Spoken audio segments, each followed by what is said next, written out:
ഓം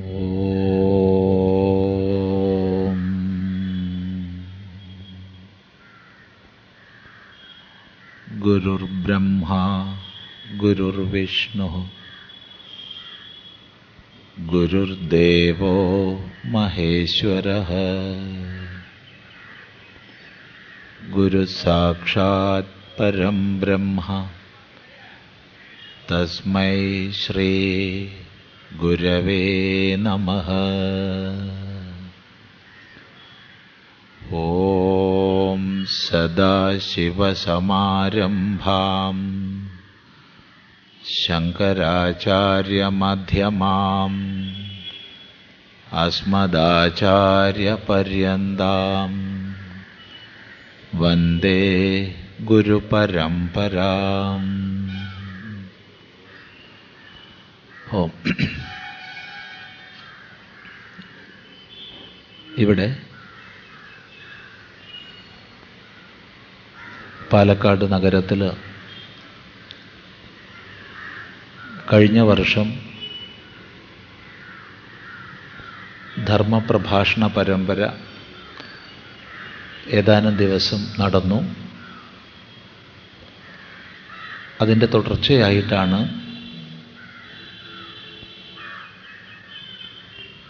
മാത്തൂർ പഞ്ചായത്തിൽ ഉൾപ്പെട്ട ആനിക്കോട് ഗ്രാമത്തിൻ്റെ ഓരത്തിലുള്ള വെട്ടിക്കാട് എന്നുള്ള സ്ഥലത്ത് ശ്രീ ശങ്കര അദ്വൈതാശ്രമം പരമപൂജനീയ ദയാനന്ദ സരസ്വതി സ്വാമികളാൽ ഉദ്ഘാടനം ചെയ്യപ്പെട്ടത്. കഴിഞ്ഞ മെയ് 5-ാം തീയതിയായിരുന്നു. അതിനുശേഷം എല്ലാ മാസവും ആധ്യാത്മിക അന്തര്യോഗങ്ങൾ, ധാർമ്മിക പഠന ക്ലാസ്സുകൾ മുടങ്ങാതെ അവിടെ നടക്കുന്നുണ്ട്. ധാരാളം സജ്ജനങ്ങൾ അവയിൽ സംബന്ധിക്കുന്നുണ്ട്, സന്തോഷകരമായിട്ട്. ഏതായാലും വാർഷിക പരിപാടിയായിട്ട് ഈ ഒരു ധർമ്മപ്രഭാഷണ പരമ്പര ഈ പ്രാവശ്യം വേണമെന്ന് ആലോചിച്ചു. അങ്ങനെ നമ്മളെല്ലാവരും ഒത്തുകൂടിയിരിക്കുകയാണ്.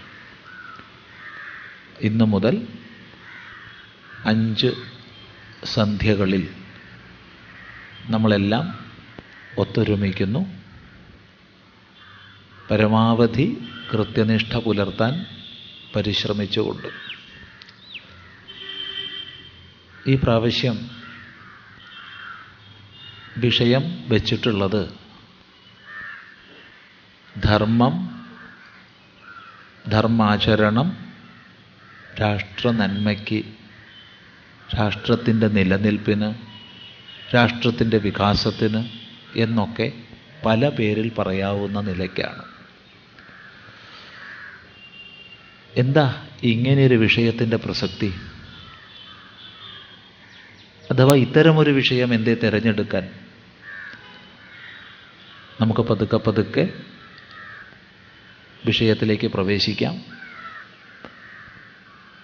തുടക്കത്തിൽ തന്നെ പറയട്ടെ, ഏകപക്ഷീയമായ പ്രഭാഷണം കൊണ്ട് വലിയ പ്രയോജനമൊന്നുമില്ല. എത്ര വിശദമായി പറഞ്ഞാലും ഒരു വിഷയം സമഗ്രമാവണമെങ്കിൽ അതിൻ്റെ നാനാവശങ്ങളിലേക്ക് നമുക്ക് പ്രവേശിച്ച് പ്രവർത്തിക്കാൻ സാധിക്കണമെങ്കിൽ അതിനെ സംബന്ധിക്കുന്ന സംശയ നിവാരണങ്ങൾ വരണം. അഥവാ ശ്രോതാവിൻ്റെ ഭാഗത്തു നിന്ന് പ്രശ്നങ്ങൾ വരണം, പരിഹാരങ്ങൾ വരണം, ചർച്ചകൾ വരണം. അപ്പം മാത്രമേ യുക്തിയുക്തമായൊരു പഠനം നമുക്ക് സാധിക്കൂ. അതുകൊണ്ട് തുടക്കത്തിൽ തന്നെ പറയുന്നു, ഇതുമായി ബന്ധപ്പെട്ട് അഥവാ മറ്റേത് വിഷയത്തിൽ എന്ത് സംശയം ചോദിക്കാനുണ്ടെങ്കിലും അത് ഇന്നതേ ആകാവൂ എന്നില്ല, എന്തും ചോദിക്കാം. മടി കൂടാതെ ചോദിക്കണം. അറിയുന്നതാണെങ്കിൽ അവയ്ക്ക് മറുപടി പറയും. ഇന്ന വിഷയം ചോദിക്കാവൂന്നില്ല, എന്തും ചോദിക്കാം. എന്തും ചോദിക്കാമെന്ന് പറയുമ്പോൾ ഒരാളൊരിടത്തുനിന്ന് ചോദിച്ചു, നിങ്ങളൊരു കള്ളനാണല്ലോ. നേരിട്ട്, കഥയല്ല. നിങ്ങൾ കള്ളനാണല്ലോ. നമ്മൾ പറഞ്ഞു, അതെ, ഞാൻ കള്ളനാണ്, പെരുങ്കള്ളൻ. ഞാൻ കള്ളനാണെന്ന ഉറച്ച ബോധത്തിലാണ് ഞാൻ ജീവിക്കണത്. ഞാൻ കള്ളനാണെന്ന് എനിക്കറിയാം. പക്ഷെ ഞാൻ പറയുന്നു, നീ കള്ളനാണ്. ഞാൻ കള്ളനാണ്, ആ കള്ളനാണെന്നുള്ള അറിവിൽ ഞാൻ ജീവിക്കുന്നു. നീയും കള്ളനാണ്. നിനക്ക് ബോധമുണ്ടോ നീ കള്ളനാണെന്ന്? അപ്പോൾ കേട്ടിരിക്കണ ഒരു 10-600 പേരുണ്ട്. ഭൂരിഭാഗം പേർക്കും എന്താ ഈ സ്വാമിക്ക് പറ്റിയത്, വല്ല കുഴപ്പവും വന്നോ, ഇയാളെങ്ങനെയാ കള്ളനാണെന്ന് സ്വയം അംഗീകരിക്കണത് എന്നൊക്കെയുള്ള മട്ടിൽ ഇങ്ങനെ നോക്കുന്നുണ്ട്. ചോദിച്ച ആൾക്കും വേണ്ടിയില്ലായിരുന്നു എന്നൊക്കെയുള്ള മട്ടിൽ ഒരു ഭാവപ്പകർച്ച. ഒരിക്കലും അദ്ദേഹത്തിന് വിഷമം തോന്നാൻ പാടില്ല. അതുകൊണ്ട് വിശദീകരിക്കേണ്ടി വന്നു. നമ്മൾ ഒരു ദിവസം ശ്വസിക്കുന്ന ഓക്സിജൻ നമ്മൾ ആരും വില കൊടുക്കാറില്ല. എത്ര രൂപയുണ്ട്? ഒരു സിലിണ്ടർ മെഡിക്കൽ ഓക്സിജൻ മേടിക്കുന്നവർക്കറിയാം അതിനെത്ര രൂപയുണ്ടെന്ന്. പോട്ടെ, കമ്പനിയുടെ ഒരു 50% ലാഭം കിഴിച്ചു കളയൂ. എങ്കിൽ തന്നെ ഒരു സന്ദേഹവുമില്ല, ഒരു ദിവസം നമ്മളൊരു1000 രൂപയിലധികം വിലയുള്ള ഓക്സിജൻ ശ്വസിക്കുന്നുണ്ട്. ഇതിപ്പോൾ പറയാൻ കൂടുതൽ ധൈര്യമുണ്ട്. അന്ന് ഈ പ്രശ്നം വന്നതൊരു ഏകദേശം ഒരു 8-9 മാസങ്ങൾക്ക് മുമ്പാണ് ഇങ്ങനെ ഒരു ചോദ്യം ഒരാൾ ചോദിച്ചത്. പക്ഷെ ഇപ്പം എന്താ, കുറച്ചും കൂടി ഉറച്ചു പറയാൻ സാധിക്കും. കാരണം ആശ്രമത്തിൽ ഒരു വയസ്സായിട്ടൊരു സ്വാമിയാർക്ക് കുറേ രോഗങ്ങൾ വന്നു. വളരെ രോഗബാധ വന്ന് ഏകദേശം അവസാനമായി. അപ്പോൾ ആശുപത്രിയിൽ അഡ്മിറ്റ് ചെയ്തു. അപ്പോൾ ഈ ആശുപത്രിക്കാർ നമ്മളോട് 4 പൈസ മേടിക്കില്ല. ആശ്രമത്തിൽ നിന്ന് ആരെ കൊണ്ടുപോയാലും പൈസ മേടിക്കില്ല. പക്ഷെ അവർ ബില്ലിടും. ബില്ലിട്ടിട്ട് ആശ്രമമായതുകൊണ്ട് ഞങ്ങൾ മേടിക്കണില്ല എന്ന് പറഞ്ഞ് എഴുതിത്തരും. അപ്പം അതുകൊണ്ട് തന്നെ അവർക്ക് അനാവശ്യമായി ബില്ലിടില്ല എന്ന് സൂചിപ്പിക്കാനാണ് ഇത്രയും പറഞ്ഞത്. അല്ലാതെ അവർ സൗജന്യമായി തീർന്നു എന്ന് നിങ്ങൾ അറിയിക്കേണ്ട ആവശ്യമില്ല. അങ്ങനെ ഇദ്ദേഹത്തിന് 2 ദിവസം ഓക്സിജൻ കൊടുത്തതിന് അവർ ചാർജ് ചെയ്തത് 3500 രൂപയാണ്. മേടിച്ചിട്ടില്ല. അപ്പോൾ ഒരു ദിവസം 1750 രൂപ ഇദ്ദേഹം ശ്വസിച്ചിട്ടുണ്ട്. അപ്പം നമ്മളൊക്കെ ഒന്ന് കൂട്ടി വെക്കുക. പ്രാണായാമമൊക്കെ ചെയ്ത് വലിച്ചു കയറ്റുന്നവർ കുറച്ചും കൂടി അധികം ഉണ്ടാവുമായിരിക്കാം, അറിയില്ല. ഏതായാലും ശരി, വെള്ളത്തിന് നമ്മൾ വില ഇടുന്നുണ്ടോ? പ്രത്യേകിച്ച് മലയാളികൾ അനാവശ്യമായി അമിതമായി വെള്ളം ദുരുപയോഗം ചെയ്യുന്നവരാണ്. എന്നാൽ അമ്മയ്ക്ക് വെള്ളം തിരിച്ചു കൊടുക്കുമോ? അതിലേറ്റവും വിമുഖതയുള്ളവരും നമ്മൾ തന്നെയാണ്. ഉപഭോഗിക്കും, തിരിച്ചു കൊടുക്കില്ല. അപ്പോൾ അതിനൊരു വില കൂട്ടുക. ഇനി ഇവിടുന്ന് അങ്ങോട്ടുള്ളതൊന്നും പറയുന്നില്ല. ശ്രീനാരായണ ഗുരുദേവൻ അന്നവസ്ത്രാദി മുട്ടാതെ തന്നു രക്ഷിച്ചു ഞങ്ങളെ ധന്യരാക്കുന്ന നീ ഒന്നു തന്നെ ഞങ്ങൾക്കു തമ്പുരാൻ എന്ന് പറഞ്ഞത് മറക്കാതിരിക്കുക. അപ്പോൾ ഗുരുദേവൻ ഇതൊന്നും പറഞ്ഞിട്ടില്ല. ഈ വായുവും വെള്ളമൊന്നും, അന്നവും വസ്ത്രവും അവിടുന്ന് അങ്ങോട്ടേ പറഞ്ഞിട്ടുള്ളൂ. ഇത് തന്നെ കണക്ക് കൂട്ടുക. എന്നിട്ടൊരു ചോദ്യം ചോദിക്കട്ടെ. ധനതത്വശാസ്ത്രത്തിൽ വളരെ പ്രാഥമികമായൊരു സിദ്ധാന്തമാണ്, നമ്മൾ ഉപഭോഗിക്കുന്നതിനേക്കാൾ കൂടുതൽ തിരിച്ചു കൊടുക്കുന്നുണ്ടെങ്കിൽ നമ്മൾ സേവകന്മാരാണ്. ഉപഭോഗിക്കുന്നതിന് തുല്യമാണ് നമ്മൾ തിരിച്ചു കൊടുക്കുന്നതെങ്കിൽ നമ്മൾ സേവകന്മാരുമല്ല, ചൂഷകന്മാരുമല്ല. ഉപഭോഗിക്കുന്നതിനേക്കാൾ കുറച്ചാണ് തിരിച്ചു കൊടുക്കുന്നതെങ്കിൽ നമ്മളൊക്കെ ചൂഷകന്മാരാ, സംശയമൊന്നുമില്ല. എനിക്ക് ഉറപ്പാണ്, ഞാൻ പലതും ചെയ്യുന്നുണ്ട്. വ്യക്തി എന്നുള്ള രൂപത്തിൽ, സ്വാമി ചിദാനന്ദപുരി എന്നുള്ള രൂപത്തിൽ പലതും ചെയ്യുന്നുണ്ട്. അതെന്തൊക്കെ ചെയ്യുന്നു എന്ന് ഇവിടെ പറയേണ്ട ആവശ്യമില്ല. പക്ഷേ അതെല്ലാം കണക്ക് കൂട്ടിയാലും ഞാൻ ഉപഭോഗിക്കുന്ന അത്ര ഞാൻ തിരിച്ചു കൊടുക്കുന്നില്ല എന്നെനിക്ക് ഉറപ്പാണ്. തൈർദത്താൻ അപ്രദായൈഭ്യോ യോ ഭുങ്ക്തേ സ്തേന ഏവസ. ഈ പ്രകൃതിയിലെ, പ്രപഞ്ചത്തിലെ നിരവധി ദേവതകളുടെ അനുഗ്രഹത്തോടുകൂടി ജീവിക്കുന്ന നമ്മൾ നമ്മുടെ ക്രിയകളിലൂടെ ആ ദേവതയ്ക്ക് പുനരർപ്പണം ചെയ്യുന്നില്ലെങ്കിൽ നമ്മുടെ പേര് കള്ളൻ എന്നാണ്. സ്തേനൻ, തസ്കരൻ, ഭഗവാൻ ഗീതയിൽ പറയുന്നതാ. അതുകൊണ്ട് സഹോദര, ഞാൻ കള്ളനാണ്, നീയും കള്ളനാണ്, ഇത് ഓർമ്മിച്ച് ജീവിക്കുക എന്ന് മറുപടി പറയേണ്ടി വന്നു. അപ്പോൾ പറഞ്ഞത് എന്തും ചോദിക്കാമെന്ന, ഇന്നതേ ചോദിക്കാവൂന്നില്ല, എന്തും ചോദിക്കാം. അങ്ങനെ ചോദിക്കുമ്പോൾ നമ്മൾ തമ്മിൽ ആശയ വിനിമയം വരുമ്പോൾ വിഷയം വിശദമായി തീരും. അപ്പോഴേ പൂർണ്ണവും. അല്ലാതെ ഒരു ഭാഗത്ത് നിന്ന് ഇങ്ങനെ പ്രസംഗം കേൾക്കണതിൽ വലിയ അർത്ഥമൊന്നുമില്ല. ഇപ്പോൾ ഈ പ്രസംഗം കൂടുതലായിട്ടുള്ള കുഴപ്പമാണ്.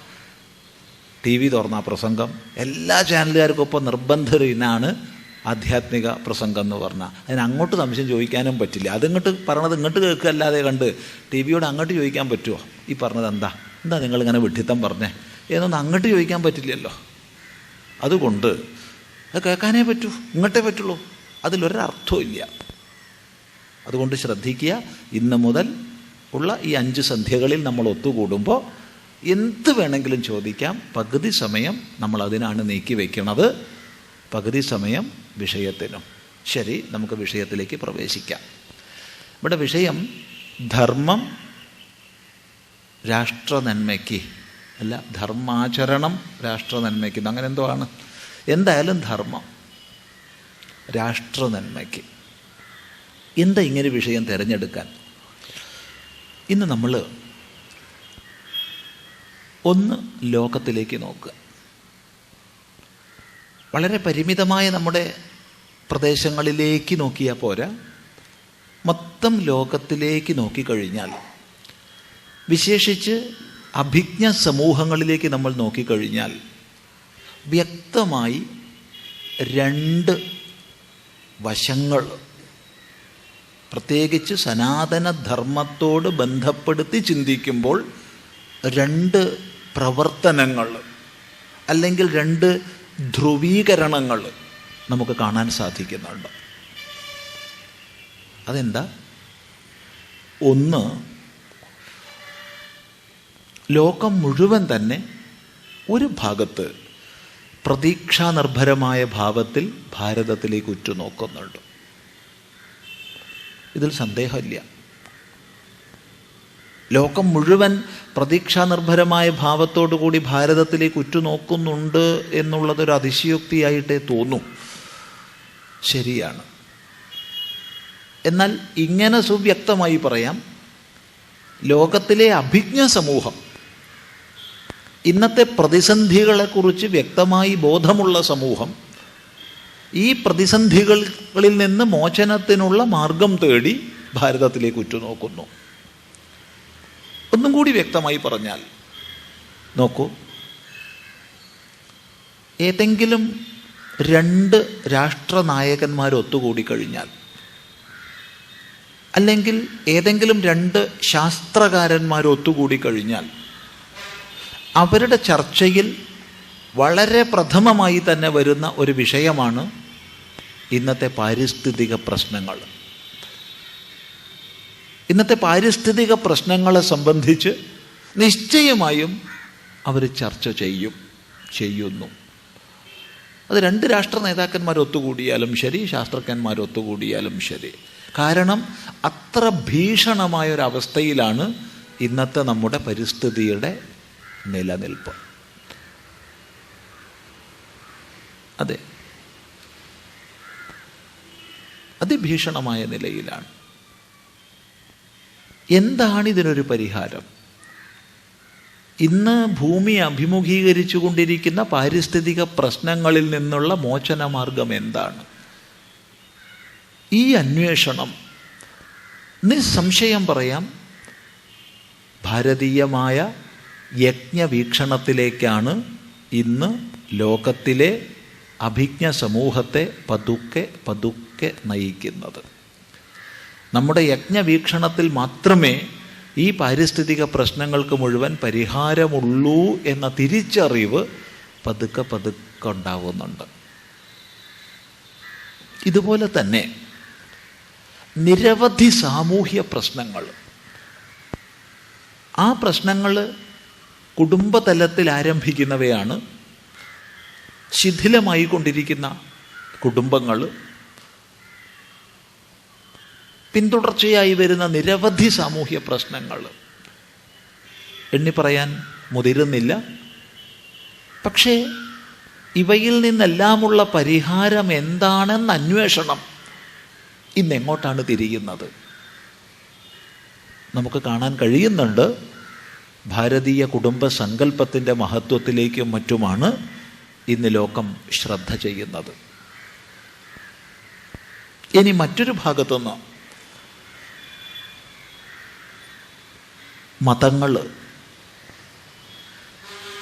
മതങ്ങളൊക്കെ തന്നെ ശാന്തിയാണ്, സമാധാനമാണ് എന്നൊക്കെ പ്രസംഗങ്ങളിൽ പറയും. പറയുന്നതിൽ ഒരാളും കുറയ്ക്കാറില്ല. പക്ഷെ ലോകത്തിൻ്റെ അനുഭവം, ലോകത്തിൽ ഏറ്റവും അധികം അശാന്തിയെ പ്രസരിപ്പിച്ചു കൊണ്ടിരിക്കുന്നത് മതങ്ങളാണ്. ലോകത്തിൽ ഏറ്റവും അധികം രക്തപ്പുഴകൾ ഒഴുക്കിക്കൊണ്ടിരിക്കുന്നത് മതങ്ങളാണ്. മതങ്ങളുടെ പേരിലാണ് ഇന്ന് ഏറ്റവും അധികം രക്തപ്പുഴകൾ ഒഴുകിക്കൊണ്ടിരിക്കുന്നത്. എന്താണ് ഇതിൽ നിന്നുള്ള രക്ഷാമാർഗം? ഈ മതങ്ങൾ ഒഴുക്കിവിടുന്ന സകല പ്രശ്നങ്ങളിൽ നിന്നുമുള്ള പരിഹാരമാർഗം എന്താണ്? ഈ അന്വേഷണവും ഇന്ന് വളരെ വ്യാപിക്കുന്നുണ്ട്. ഇനി വ്യക്തമായി മറ്റൊരു ദിശയിലൂടെ നോക്കിക്കഴിഞ്ഞാൽ നമുക്കറിയാം, മൊത്തം ലോക നിലവാരത്തിൽ പ്രത്യേകിച്ച് വ്യാവസായിക വിപ്ലവത്തിന് ശേഷം യൂറോപ്പ് കേന്ദ്രമായി ഒരുപാട് പ്രത്യയ ശാസ്ത്രങ്ങൾ ഉദയം ചെയ്തു. ഒട്ടനവധി, എത്ര ഇസങ്ങൾ വന്നു എന്നുള്ളത് എണ്ണി തിട്ടപ്പെടുത്താൻ കഴിയാത്ത വിധം ഇസങ്ങളുടെ ഒരു ആവിർഭാവമായിരുന്നു നമുക്കറിയാം വ്യാവസായിക വിപ്ലവത്തിന് ശേഷം. പലതും വളരെ നന്മയും ലോകത്തിൻ്റെ മൊത്തം ഉത്കർഷവുമൊക്കെ ഭാവന ചെയ്തുകൊണ്ട് വികസിച്ചവ തന്നെയാണ്. ലോക വ്യവസ്ഥിതിയിൽ, സമൂഹ വ്യവസ്ഥിതിയിൽ ഒട്ടനവധി ഗുണങ്ങൾ അവ പ്രദാനം ചെയ്തിട്ടുമുണ്ട്. പക്ഷേ ഈ മാനവരാശിയെ മുഴുവൻ തന്നെ ഏകതയുടെ ചരടിൽ കോർത്തെടുക്കുമെന്നും അങ്ങേയറ്റം ഐശ്വര്യവും ഉയർച്ചയും സമാജത്തിന് നൽകുമെന്നും മറ്റും പറഞ്ഞുകൊണ്ട് ആവിർഭവിച്ച പല ഇസങ്ങളും, ഇത് കേവലം സോഷ്യലിസം എന്നോ കമ്മ്യൂണിസം എന്നോ മാത്രം വെച്ചുകൊണ്ടല്ല പറയുന്നത്. അവ അടക്കം എന്തിനെതിര് പറഞ്ഞുകൊണ്ട് ആവിർഭവിച്ചോ അതിൻ്റെ വക്താക്കളായി സ്വയം തീരുകയും ഏത് വാഗ്ദാനങ്ങൾ നൽകിയോ മോഹന വാഗ്ദാനങ്ങളെ അവയെ നിർവഹിക്കുന്നതിൽ അസമർത്ഥങ്ങളായി തീരുകയും ചെയ്യുന്നത് ലോകം കണ്ടുകൊണ്ടിരിക്കുന്നു. അതെ,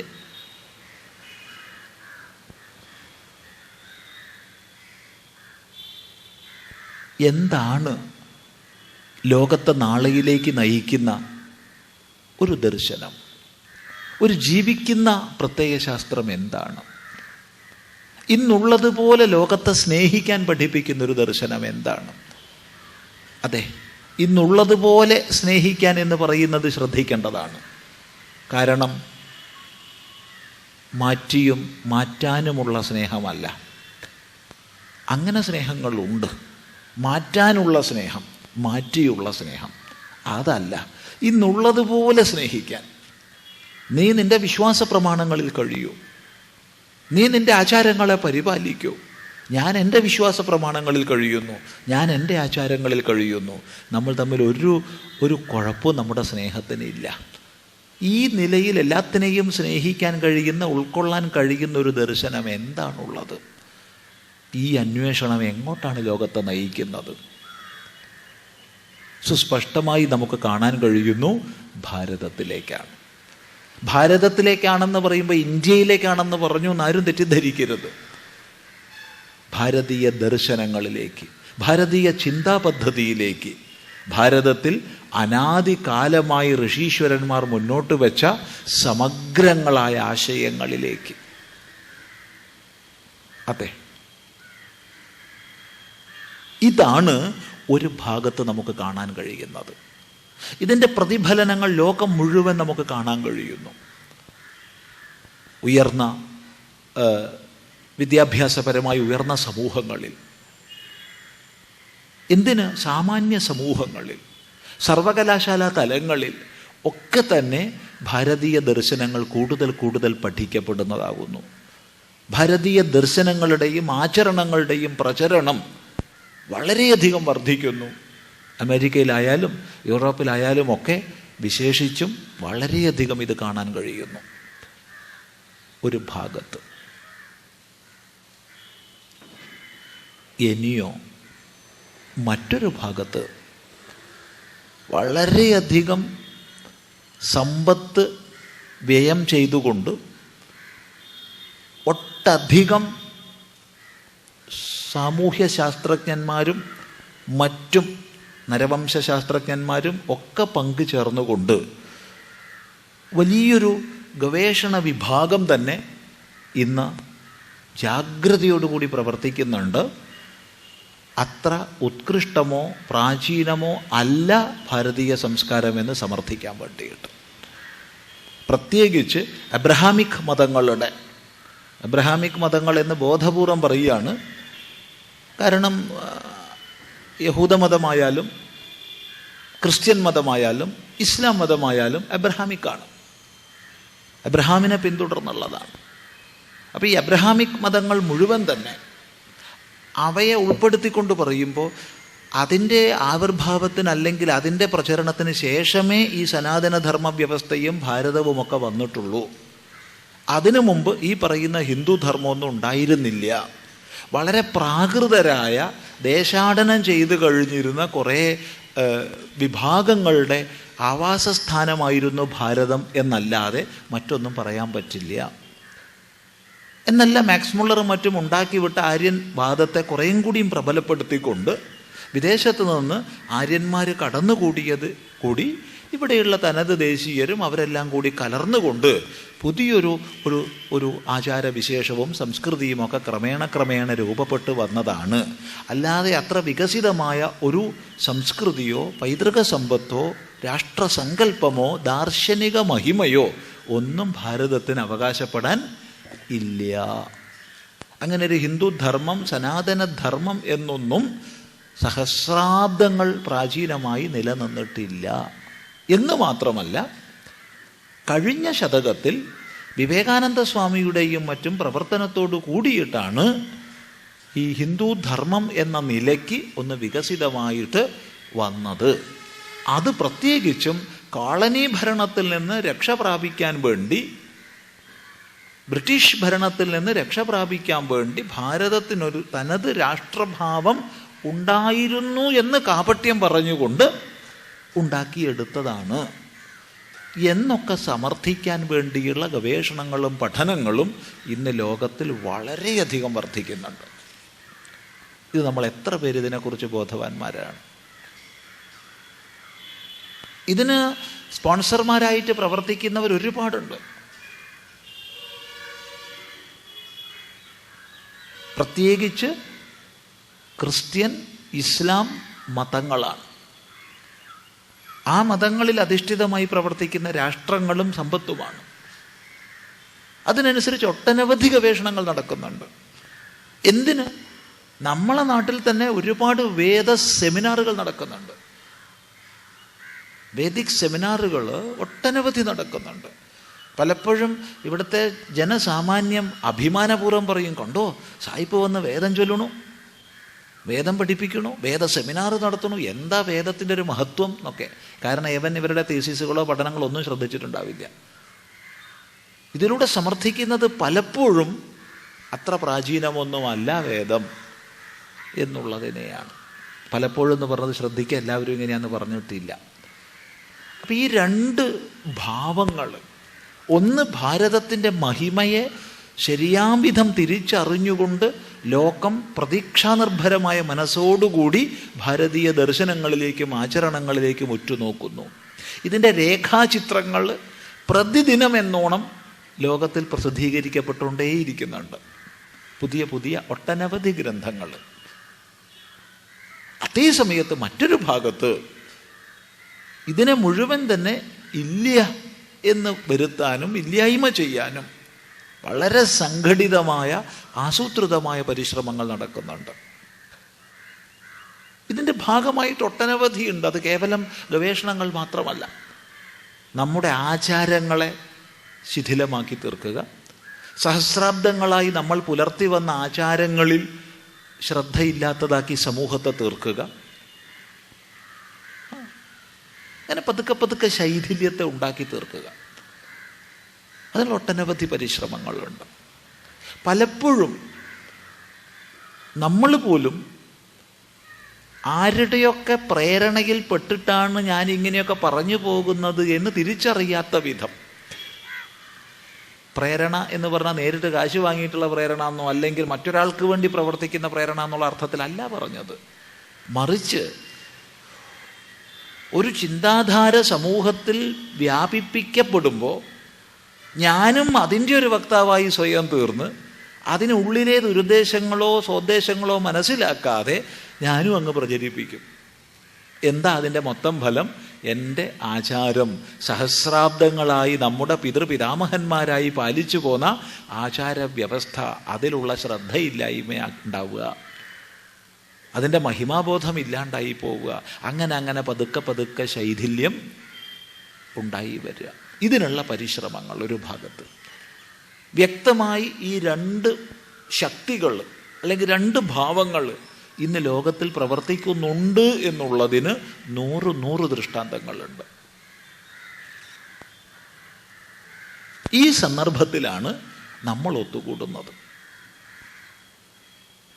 അതുകൊണ്ട് തന്നെ അങ്ങനെ നമ്മൾ ഒത്തുകൂടുമ്പോൾ നമ്മുടെ രാഷ്ട്രസങ്കല്പം എന്തായിരുന്നു? അങ്ങ് രാഷ്ട്രസങ്കല്പം ഉണ്ടായിരുന്നു. എന്താണ് രാഷ്ട്രം? രാഷ്ട്രവും രാജ്യവുമുള്ള വ്യത്യാസം എന്താണ്? തുടങ്ങിയ വിഷയങ്ങളെക്കുറിച്ച് നമുക്ക് വ്യക്തമായ കാഴ്ചപ്പാട് വേണം.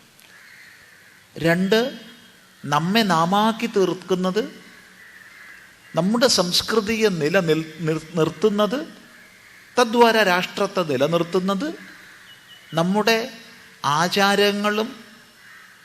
ആചാരങ്ങൾ ഏതേത് ശാസ്ത്രങ്ങളിൽ അധിഷ്ഠിതമാണോ ആ ശാസ്ത്രങ്ങളും ഇവയുടെയൊക്കെ അടിസ്ഥാനത്തിലുള്ള ജീവിതക്രമവുമാണെന്ന ബോധം നമുക്ക് വേണം. ആ ജീവിതക്രമം എന്ന് പറയുമ്പോൾ അവിടെ മുഖ്യമായി വരുന്നത് കുടുംബം എന്നുള്ള ഒരു മഹാസങ്കല്പമാണ്. അതിനെക്കുറിച്ചൊക്കെ അല്പം നമ്മൾ കൂടിയിരുന്ന് ചിന്തിക്കുകയും ഒരബദ്ധധാരണയിൽ പെട്ടുപോവാതെ നമ്മുടെ മഹിമയെ തിരിച്ചറിഞ്ഞ് ജീവിക്കുന്ന ഒരവസ്ഥാവിശേഷം ഉണ്ടാക്കിയെടുക്കുകയും ചെയ്യുക, അല്ലെങ്കിൽ അതിൻ്റെ പ്രാധാന്യമെങ്കിലും മനസ്സിലാക്കുക എന്നുള്ളതാണ് ഈ വിഷയം ഇവിടെ വയ്ക്കുന്നതിൻ്റെ ഉദ്ദേശം. അവിടെ നല്ലതുപോലെ ശ്രദ്ധിക്കുക. ഇത് പറയുന്ന സമയത്ത് ഈ ഭാരതീയ സംസ്കൃതി നമ്മൾ എന്തിനെയാണോ സനാതനധർമ്മമെന്നോ അല്ലെങ്കിൽ വൈദിക ധർമ്മമെന്നോ അല്ലെങ്കിൽ ഹിന്ദു ധർമ്മമെന്നൊക്കെ പറയുന്നത്, ഇതിനാലെല്ലാം ഉദ്ദേശിക്കപ്പെടുന്ന ഈ ഭാരതീയ സംസ്കൃതി, ഇത് അത്യന്തം മഹത്വപൂർണമായ ലോകത്തിൻ്റെ മൊത്തം ഗുരു പദവിയിൽ വിരാജിച്ചിരുന്ന, ലോകത്തിന് മുഴുവൻ വെളിച്ചം കൊടുക്കാൻ ബാധ്യതപ്പെട്ട അല്ലെങ്കിൽ ദൗത്യം നിർവഹിച്ചു കൊണ്ടിരുന്ന ഒരു സംസ്കൃതിയാണെന്നുള്ളത് നാം തുടക്കത്തിൽ തിരിച്ചറിഞ്ഞിട്ടേ മുന്നോട്ട് പോകാൻ പറ്റൂ. കാരണം ആ തിരിച്ചറിവ് ഉണ്ടെങ്കിലേ എന്തിന് ഭാരതീയ സംസ്കൃതി എന്നൊരു ചോദ്യത്തിന് ഉത്തരം കിട്ടും. എന്തിന് ഭാരതീയ സംസ്കൃതി? എന്തിന് നമ്മളതിൻ്റെ നിലനിൽപ്പും മറ്റും ചിന്തിക്കണം? കാലത്തിൻ്റെ ഗതിക്കനുസരിച്ച് നശിക്കുന്നത് നശിക്കട്ടെ, നിലനിൽക്കുന്നത് നിലനിൽക്കട്ടെ എന്നൊരു നിലപാടെടുക്കുകയല്ലേ വേണ്ടത്. അല്ലാതെ ഈ ഭാരതീയ സംസ്കൃതി, അതിൻ്റെ മഹത്വം, ഇതൊക്കെ പറയുന്നതും ചിന്തിക്കുന്നതും എന്തിനു വേണ്ടി? അപ്പം ആ ഒരു ചോദ്യത്തിന് ഉത്തരം കണ്ടെത്തിക്കൊണ്ട് വേണം നമ്മൾ വിഷയത്തിലേക്ക് പ്രവേശിക്കാൻ. നമ്മുടെ ചിന്ത ശ്രുതിക്കും യുക്തിക്കും അനുസരിച്ചതായിരിക്കണം. യുക്തിരഹിതമായി എന്തെങ്കിലും നമുക്ക് ചർച്ച ചെയ്യേണ്ട ആവശ്യമില്ല. പക്ഷേ കേവലം യുക്തി എന്ന് പറഞ്ഞ് എങ്ങും ഓടിപ്പോയാൽ പറ്റില്ല, അത് ശ്രുതിക്ക് അനുസരിച്ചായിരിക്കണം. അപ്പോൾ ശ്രുതി യുക്തികൾക്ക് അനുസരിച്ചുകൊണ്ട് നമ്മുടെ ചർച്ച മുന്നോട്ട് നീങ്ങട്ടെ. എങ്കിൽ നമുക്കൊരു ശ്രുതി വാക്യത്തിൽ നിന്ന് ആരംഭിക്കാം. പ്രസിദ്ധമായ വാക്യമാണ്. ഇരിക്കുന്നവർക്കെല്ലാം തന്നെ അറിയുന്ന വാക്യമായിരിക്കും, കൃണ്വന്തോ വിശ്വമാര്യമെന്ന്. ഋഗ്വേദ സംഹിതയിലെ ലോകത്തിൽ ആദ്യമായി മുഴങ്ങിക്കേട്ടതെന്ന് സംശയമില്ലാതെ പറയാൻ കഴിയുന്ന ഋഗ്വേദ സംഹിതയുടെ ഏറെക്കുറെ ആരംഭ ഭാഗത്തിലുള്ള ഒരു മന്ത്രഭാഗമാണ്. ദേവതാസ്തുതിയുടെ ഭാഗമായിട്ടാണ് ഇതെങ്കിലും, എന്നിട്ട് പറയാം, ദേവതാസ്തുതിയുടെ ഭാഗമായിട്ടാണിതെങ്കിലും ഇതിൽ വലിയൊരാശയം, വലിയൊരു ആദർശം, വലിയൊരു ദൗത്യം സൂചിപ്പിക്കപ്പെട്ടിട്ടുണ്ട്. കൃണ്വന്തഃ വിശ്വം ആജ്യം. വിശ്വം സമസ്തത്തെയും അഥവാ ലോകത്തെ, ചേർത്ത് പറഞ്ഞാൽ സമസ്ത ലോകത്തെയും, ആര്യം കൃണ്വന്തഃ ശ്രേഷ്ഠമാക്കി തീർക്കുന്നവർ. സമസ്ത ലോകത്തെയും ശ്രേഷ്ഠമാക്കി തീർക്കുന്നവർ, സമസ്തത്തെയും ശ്രേഷ്ഠമാക്കി തീർക്കുന്നവർ.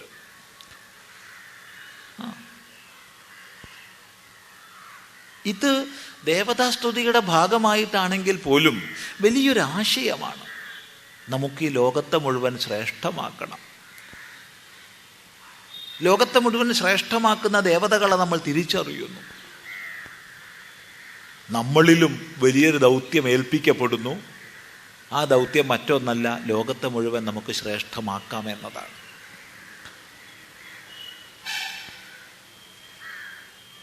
എങ്ങനെ ശ്രേഷ്ഠമാക്കാം?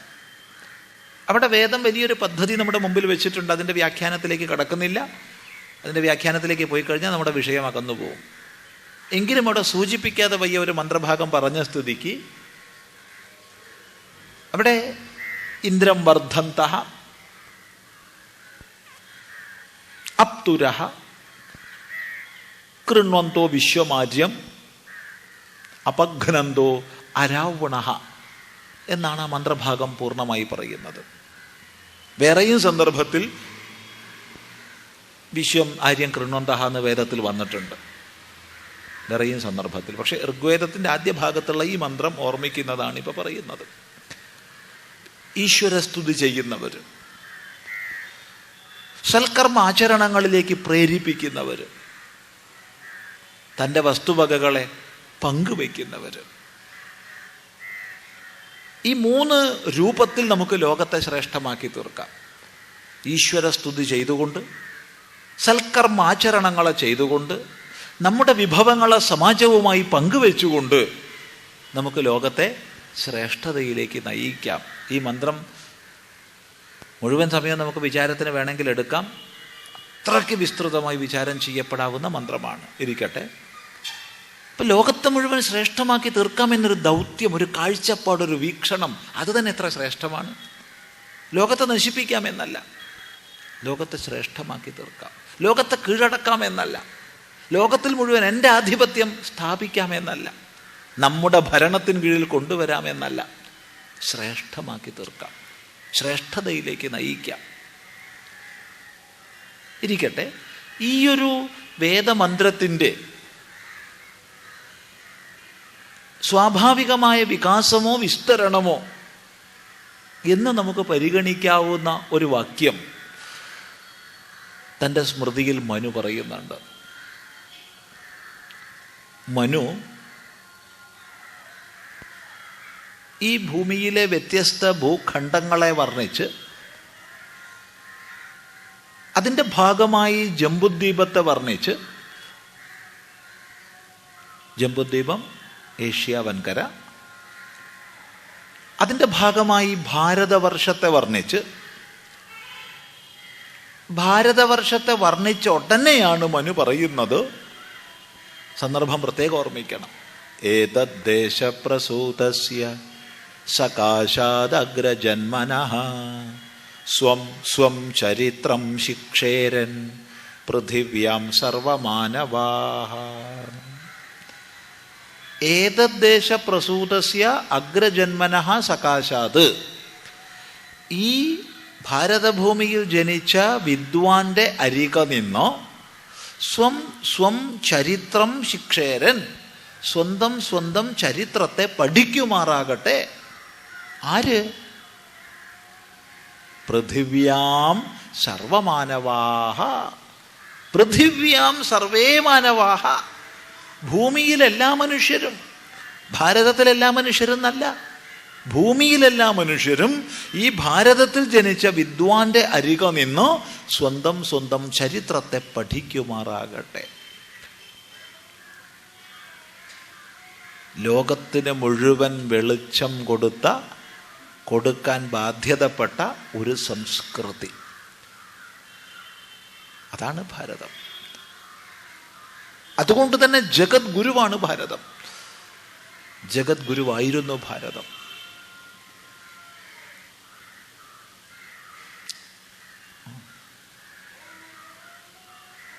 അതാണല്ലോ ലോകത്തിൽ എല്ലാ ജനങ്ങളും ഭാരതത്തിലെ വിദ്വാന്റെ അരികെ നിന്ന് പഠിക്കുമാറാകട്ടെ എന്ന് മനു പറഞ്ഞത്. ഈ ഭാരതത്തെ സംബന്ധിച്ച് വലിയൊരു സങ്കല്പം, ഒരു രാഷ്ട്രസങ്കല്പം അനാദികാലമായി നമുക്ക് ആചാര്യന്മാർ തന്നിട്ടുണ്ട്. യജുർവേദത്തിലും അഥർവവേദത്തിലുമൊക്കെ എത്രയോ തവണ രാഷ്ട്ര ശബ്ദം വന്നിട്ടുണ്ട്. സംഹിതാ ഭാഗങ്ങൾ നോക്കുക, യജുർവേദത്തിലും അഥർവവേദത്തിലും എത്ര പ്രാവശ്യം വന്നെന്നറിയില്ല, ഒട്ടധികം പ്രാവശ്യം രാഷ്ട്ര ശബ്ദം സംഹിതാ ഭാഗത്ത് തന്നെ വന്നിട്ടുണ്ട്. എന്ന് മാത്രമല്ല, ഈ രാഷ്ട്രത്തിൽ എല്ലാ മഹിമകളും ഉണ്ടാവട്ടെ എന്ന പ്രാർത്ഥനാ ഭാഗങ്ങൾ നമുക്ക് വേദത്തിൽ കാണാം. ആ ബ്രഹ്മൻ ബ്രഹ്മവർച്ചസി ജായതാം എന്ന് തുടങ്ങുന്ന അഥർവവേദ മന്ത്രത്തിൽ ഈ രാഷ്ട്രത്തിൽ ആ രാഷ്ട്രേ എന്ന് വ്യക്തമായി ശബ്ദമുണ്ട്. രാഷ്ട്രേ എന്ന്. ഈ രാഷ്ട്രത്തിൽ വലിയ ബ്രഹ്മവർച്ചസികളായ ബ്രാഹ്മണന്മാരുണ്ടാവട്ടെ, പ്രബലന്മാരായ കരുത്തന്മാരായ ക്ഷത്രിയന്മാരുണ്ടാവട്ടെ, സമ്പന്നന്മാരായ വൈശ്യന്മാരുണ്ടാവട്ടെ, അധ്വാനശീലരായ ശൂദ്രന്മാരുണ്ടാവട്ടെ, എല്ലാ പ്രകാരത്തിലും രാഷ്ട്രം സമ്പൽ സമൃദ്ധമാകട്ടെ എന്ന സങ്കല്പങ്ങൾ ഈ മന്ത്രങ്ങളിലൂടെ നമുക്ക് പഠിക്കാം. എന്ന് മാത്രമല്ല, ഒരു രാഷ്ട്രത്തെ സംബന്ധിച്ച് അഭിമാനമസൃണമായൊരു ഭാവം ജനങ്ങൾക്കുണ്ടാവണം എന്നുള്ളത് കൊണ്ടല്ലേ ഭാരതത്തെക്കുറിച്ച് അഭിമാനപൂർവ്വം ചിന്തിക്കാൻ വ്യാസഭഗവാൻ നമ്മളെ ആഹ്വാനം ചെയ്തത്?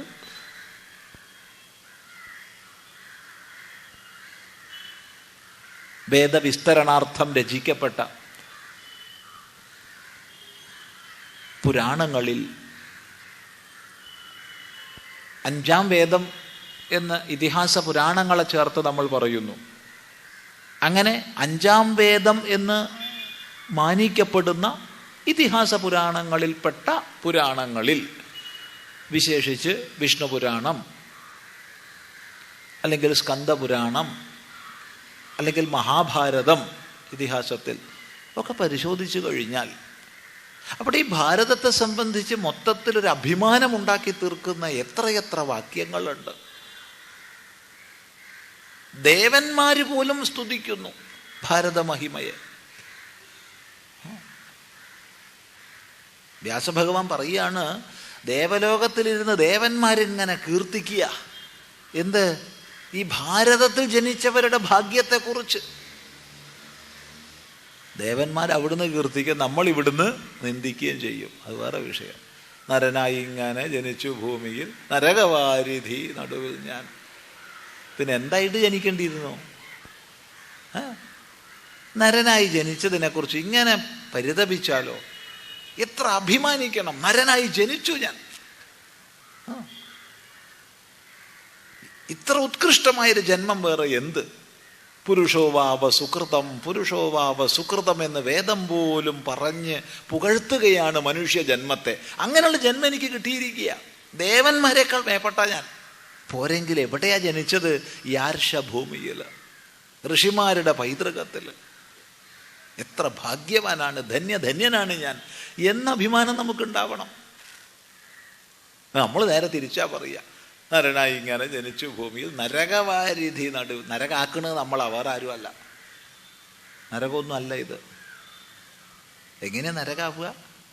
ഈശ്വര വിചാരം ഉള്ളിലുണ്ടെങ്കിൽ, സത്യനിഷ്ഠ കൂടെയുണ്ടെങ്കിൽ ഒരിക്കലും നമ്മൾ നരകാലത്തിലല്ല, സ്വർഗത്തിനും ഉപരിയാ നമ്മൾ. അതാ ഗായന്തി ദേവാ കില ഗീതകാനി, ഗായന്തി ദേവാഹ കില ഗീതകാനി, ദേവാഹ കില ഗീതകാനി ഗായന്തി. ദേവന്മാര് പാട്ടുകളെ പാടുന്നു. ദേവന്മാര് പാട്ടുകളെ പാടുക. എന്താ പാടുന്നത്? ധന്യാസ്തുതേ ഭാരതഭൂവിഭാഗേ സ്വർഗാപവർഗസ്പദ മാർഗഭൂമൗ ഭവന്തി ഭൂയ പുരുഷസുരത്വാത്. സുരത്വാത് അപി ഭൂയ ഭവന്തി. ദേവപദവിയേക്കാൾ ഉത്കൃഷ്ടമായ പദവിയിലാണ് എവർ ജനിച്ചിരിക്കുന്നത്. ആര്? ഏ ഭാരതഭൂവിഭാഗേ ഭവന്തി തേ. ആരാണോ ഭാരതഭൂവിഭാഗത്തിൽ ജനിക്കുന്നത് അവര് ദേവന്മാരെക്കാൾ മേപ്പെട്ട. കാരണം സ്വർഗാപവർഗസ്പദ മാർഗഭൂമൗ ഭാരതം. സ്വർഗത്തിനും അപവർഗത്തിനും മാർഗഭൂമിയായ ഭാരതത്തിൽ. ദേവലോകത്തിൽ പോലും അപവർഗത്തിന് വഴിയില്ല, സ്വർഗത്തിനേ വഴിയുള്ളൂ. സ്വർഗത്തിന് പറ്റും ദേവലോകം, മോക്ഷത്തിന് ദേവലോകം പറ്റില്ല. അവിടെ കൂടുതൽ നമ്മൾ ഭോഗങ്ങളിൽ പെട്ടുപോവുക ചെയ്യുന്നത്. അപ്പൊ മോക്ഷത്തിനും സ്വർഗത്തിനും ഒരുപോലെ കാരണഭൂമിയാണ് ഭാരതം. ഈ ഭാരതത്തെ സംബന്ധിക്കുന്ന എത്രയോ വർണ്ണനകൾ, ഇതിൽ അഭിമാനത്തോടു കൂടി ജീവിക്കണമെന്നുള്ള ഒട്ടനവധി ആഹ്വാനങ്ങൾ നമുക്ക് ഇതിഹാസ പുരാണങ്ങളിൽ കാണാം. ഭാരതത്തെ മൊത്തം ഒരു രാഷ്ട്രമായി കാണിക്കുന്ന ഒരു സാംസ്കാരികമായ ചരടിനാൽ കോർക്കപ്പെട്ട ഭൂപ്രദേശമായി കാണിക്കുന്ന വർണ്ണനകൾ മഹാഭാരതത്തിലും രാമായണത്തിലും പുരാണങ്ങളിൽ മുഴുവനും എത്രയുണ്ട്. പാണ്ഡവരുടെ യാത്ര പരിശോധിക്കുക. അനേക മഹർഷിമാരുടെ രേഖപ്പെടുത്തപ്പെട്ട പരിവ്രജനങ്ങൾ, തീർത്ഥയാത്രകൾ പഠിക്കുക. അവിടെ ഒക്കെ സമഗ്രമായി അനേക രാജാക്കന്മാരായിരുന്നു ഭരിച്ചിരുന്നത്. അനേക രാജ്യങ്ങളായിരുന്നു, രാജ്യമൊന്നായിരുന്നില്ല. ഭാരതം ഒരു രാജ്യം അല്ല, ആയിരക്കണക്കിന് രാജ്യങ്ങളായിരുന്നു. ഇടയ്ക്കിടയ്ക്ക് കശപിശയും കലഹവും യുദ്ധമൊക്കെ ഉള്ള രാജ്യങ്ങളായിരുന്നു. പക്ഷേ ഒരു രാഷ്ട്രമായിരുന്നു. ഒരു സാംസ്കാരിക തനിമയുടെ ചരട് എല്ലാ പ്രദേശങ്ങളെയും കോർത്തിണക്കിയിരുന്നു. അങ്ങനെ സാംസ്കാരിക തനിമയുടെ അഥവാ മഹിമയുടെ ചരടിനാൽ കോർക്കപ്പെട്ട ഭൂപ്രദേശമാണ് രാഷ്ട്രം. രാജാവിനാൽ ഭരിക്കപ്പെടുന്ന ഭൂപ്രദേശമാണ് രാജ്യം. ഭരിക്കുന്ന രാജാവ് ഒന്നായതുകൊണ്ട് കാര്യമില്ല, അതുകൊണ്ട് രാഷ്ട്രമാവില്ല, രാജ്യമേ ആകൂ. എത്ര രാജ്യങ്ങളായാലും തരക്കേടില്ല. സാംസ്കാരിക മഹിമയിൽ ഏകീകരിക്കപ്പെടുമ്പോൾ അത് രാഷ്ട്രമായി ശോഭിക്കും. ഈ രാഷ്ട്രത്തിൻ്റെ എത്ര വർണ്ണനകളാണ് നമുക്ക് പ്രത്യേകിച്ച് മഹാഭാരതത്തിൽ കാണാൻ കഴിയുന്നത്. കേവലം മഹാഭാരതത്തിലും പുരാണങ്ങളിലും ശാസ്ത്രഗ്രന്ഥങ്ങളിലും മാത്രമാണോ? ഒരിക്കലുമല്ല. ആചാരങ്ങളിലൂടെ, അനുഷ്ഠാന പദ്ധതികളിലൂടെ കോർത്തിണക്കപ്പെട്ട ഒരു രാഷ്ട്രസങ്കല്പം നമുക്ക് അനാദികാലമായിട്ടുണ്ട്. അതെന്താ അത് പറഞ്ഞതിൻ്റെ അർത്ഥം സൂചിപ്പിക്കാം. ആചരണ വിശേഷങ്ങളിൽ നമുക്ക് വളരെ പ്രധാനമാണ് തീർത്ഥയാത്ര. തീർത്ഥയാത്ര വളരെ പ്രാധാന്യമുള്ളൊരു ആചാരവിശേഷമാണ്, ഒരനുഷ്ഠാന ക്രമമാണ്. ഈ തീർത്ഥയാത്രയിലൂടെ മൊത്തം ഭാരതത്തെ ചേർത്ത് കോർത്തിണക്കിയിട്ടുണ്ട്. ഭാരതത്തിലെ തീർത്ഥങ്ങളെ പറയുന്ന സമയത്ത് ഹൃദയസ്ഥാനമായി നമ്മൾ കാശിയെ മനസ്സിലാക്കുന്നു. തീർത്ഥങ്ങളുടെ രാജാവായിട്ട് നമ്മൾ പ്രയാഗയെ മനസ്സിലാക്കുന്നു. തീർത്ഥങ്ങളുടെ ഗുരുവായിട്ട് നമ്മൾ പുഷ്കരത്തെ മനസ്സിലാക്കുന്നു. സപ്തമോക്ഷപുരികൾ വിവിധ പ്രദേശങ്ങളിലായി ചിതറിക്കിടക്കുന്നു. സപ്തമോക്ഷ നദികൾ ഭാരതത്തിൽ അങ്ങനെ ഒഴുകുന്നു. ദ്വാദശ ജ്യോതിർലിംഗങ്ങൾ അങ്ങിങ്ങായി പ്രകാശിക്കുന്നു. ചതുർധാമങ്ങൾ 4 കോണുകളിലായി വർത്തിക്കുന്നു. അവയ്ക്ക് ആധ്യാത്മികമായ പിൻബലവും അറിവും നൽകിക്കൊണ്ട് ചതുർമഠങ്ങൾ നിലകൊള്ളുന്നു. ഇങ്ങനെയുള്ള അതിവിപുലമായ ഭാരതഖണ്ഡത്തിന് മുഴുവൻ ചൈതന്യത്തെ പ്രദാനം ചെയ്തുകൊണ്ട് 51 ശക്തിപീഠങ്ങൾ വ്യാപിച്ച് വർത്തിക്കുന്നു. എന്തൊരു സങ്കല്പമാണിത്! ഇതിൻ്റെ ഒരു സാകല്യത്തോടു കൂടി ഇതിനൊന്ന് ചിന്തിച്ചു നോക്കൂ. അതിൻ്റെ സകല ഭാവത്തെ ഒന്നിച്ചെടുത്ത് ചിന്തിച്ചു നോക്കൂ. ബസ്സിലോ കാറിലോ വിമാനത്തിലോ പോയിട്ട് അവിടെ പോയി ദർശനം കഴിഞ്ഞ് തിരിച്ചു പോരുന്നു ഞാൻ എന്നുള്ളതിൽ കവിഞ്ഞ് ഇത് മൊത്തം ചേർന്നൊരു ഭാരതത്തെ ഒന്ന് മനസ്സിൽ കാണും. എന്തൊരു അത്ഭുതമാണ്! ഇതുപോലത്തെ ഒരു രാഷ്ട്രസങ്കല്പം അനാദികാലമായി എവിടെയുണ്ട്? ഭരണത്താൽ ഏകീകരിക്കപ്പെടുന്ന രാഷ്ട്രമല്യത്. ശ്രദ്ധിക്കുക, പലപ്പോഴും ഇന്ന് രാഷ്ട്രത്തെക്കുറിച്ച് നേഷൻ എന്നുള്ളതിൻ്റെ ആശയങ്ങൾ പഠിക്കുന്ന സമയത്ത് ഭരണത്താൽ ഏകീകരിക്കപ്പെടുന്ന ഒരാശയം നമ്മൾ പഠിക്കാറുണ്ട്. തെറ്റ്. ഭരണത്താൽ ഏകീകരിക്കപ്പെടുന്നതല്ല രാഷ്ട്രം. ഭരണത്താൽ ഏകീകരിക്കപ്പെടുന്ന ഭൂപ്രദേശങ്ങൾ ശിഥിലമാവുന്നത് നമ്മൾ കാണുന്നു. USSRനെ പോലുള്ള രാഷ്ട്രങ്ങൾ ശിഥിലമാകുമെന്ന് ഒരു 950 പറഞ്ഞാൽ അപ്പോൾ തല്ല് കിട്ടുമായിരുന്നു. നിങ്ങൾ വിഡ്ഢിത്തം പറയുന്നു എന്ന് പറയും. കാരണം അത്രയ്ക്ക് കാര്യക്ഷമമായ മട്ടിൽ ഭരിക്കപ്പെടുന്നതാണത്.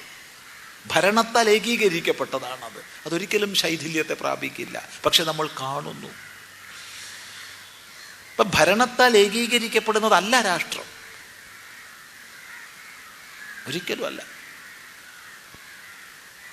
മറിച്ച് സാംസ്കാരിക മഹിമയാൽ ചേർത്ത് കോർക്കപ്പെടുന്നത് അത് മാത്രമേ രാഷ്ട്രമാവൂ. അതാണ് രാഷ്ട്രം. ആ സാംസ്കാരിക മഹിമയുടെ പ്രത്യേക സ്ഥാനങ്ങളായിട്ട് നമുക്ക് ഈ തീർത്ഥകേന്ദ്രങ്ങളെ മനസ്സിലാക്കാൻ കഴിയും.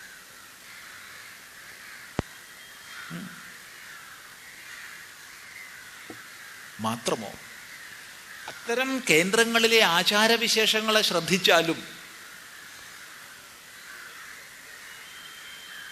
നോക്കൂ, അങ്ങ് വടക്ക് അറ്റത്ത് ബദരീനാഥത്തിൽ പൂജ ചെയ്യാൻ ഇങ്ങ് തെക്കറ്റത്ത് കേരളത്തിൽ നിന്നുള്ള പൂജകൻ. അതെ, ഇന്നോ ഇന്നലെയുള്ള ചിട്ടയല്ല, ആയിരക്കണക്കിന് വർഷങ്ങളായിട്ട് ഇങ്ങ് തെക്കറ്റത്ത് രാമേശ്വരത്തിലേക്ക്, അങ്ങ് വടക്ക് കിഴക്ക് നിന്ന് കാശിയിൽ നിന്ന് ഗംഗാതീർത്ഥം കൊണ്ടുവന്ന് അഭിഷേകം ചെയ്യുന്ന സമ്പ്രദായങ്ങൾ ഒരിക്കലെങ്കിലും അങ്ങ് തെക്കുള്ള കേദാർനാഥിൽ, അങ്ങ് വടക്കുള്ള കേദാർനാഥിൽ ഇങ്ങ് തെക്കുള്ള കർണാടകത്തിലെ ശൈവ വിഭാഗത്തിലെ കർമ്മികൾ പൂജാ കർമ്മങ്ങൾ ചെയ്യണമെന്ന നിയമങ്ങൾ. അതെ, ഇങ്ങനെ നമ്മൾ നോക്കിക്കഴിഞ്ഞാൽ ഒട്ടനവധി എടുത്തു പറയാൻ കഴിയും. ഇങ്ങ് കേരളത്തിൽ നമ്മൾ ഓണം എന്ന് പറഞ്ഞിട്ട് വാമനൻ്റെ പൂജ ചെയ്യുന്നുണ്ട്. ഭഗവാന്റെ വാമനമൂർത്തിയുടെ പ്രാകട്യത്തെ നമ്മൾ പൂജിക്കുന്നുണ്ട്. വാമനൻ്റെ മൂർത്തിയെ ഉണ്ടാക്കി വെച്ച് പലരും അത് അസുരപൂജയായിട്ടാണ് മാനിക്കുന്നത് കേട്ടോ. മഹാബലിയെ പൂജിക്കുന്നു എന്നാണ് മാനിക്കുന്നത്. കഷ്ടം. അസുരപൂജയല്ല, അത് ദേവപൂജയാണ്. വാമനൻ്റെ മൂർത്തിയെ ഉണ്ടാക്കി വെച്ച് പുഷ്പങ്ങളെ കൊണ്ടൊക്കെ അലങ്കരിച്ച് അങ്ങനെ പൂജിക്കുന്ന ഒന്നിൻ്റെ പരിപൂർണത നമ്മൾ കേരളത്തിൽ തിരുവോണത്തിന് ആചരിക്കുന്ന സമയത്ത് അങ്ങ് വടക്ക് ബദരീനാഥിൽ അതേ ദിവസം ഒരു ചടങ്ങുണ്ട്. തിരുവോണത്തിൻ്റെ അതേ ദിവസം ബദരി വിശാലിൻ്റെ അവിടെ നിന്ന് തിടമ്പെഴുന്നള്ളിച്ച്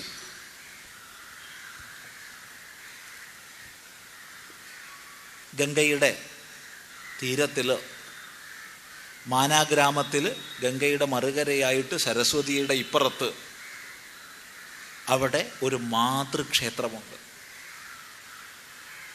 അതിഥിയാണ് അവിടുത്തെ പ്രതിഷ്ഠാമൂർത്തി. അവിടത്തേക്ക് ഈ തിടമ്പ് കൊണ്ടുവന്ന് എഴുന്നള്ളിച്ച് വെച്ച് അതിഥി ദേവിയെയും വിശാലമൂർത്തിയെയും ഒരുപോലെ പൂജിക്കും.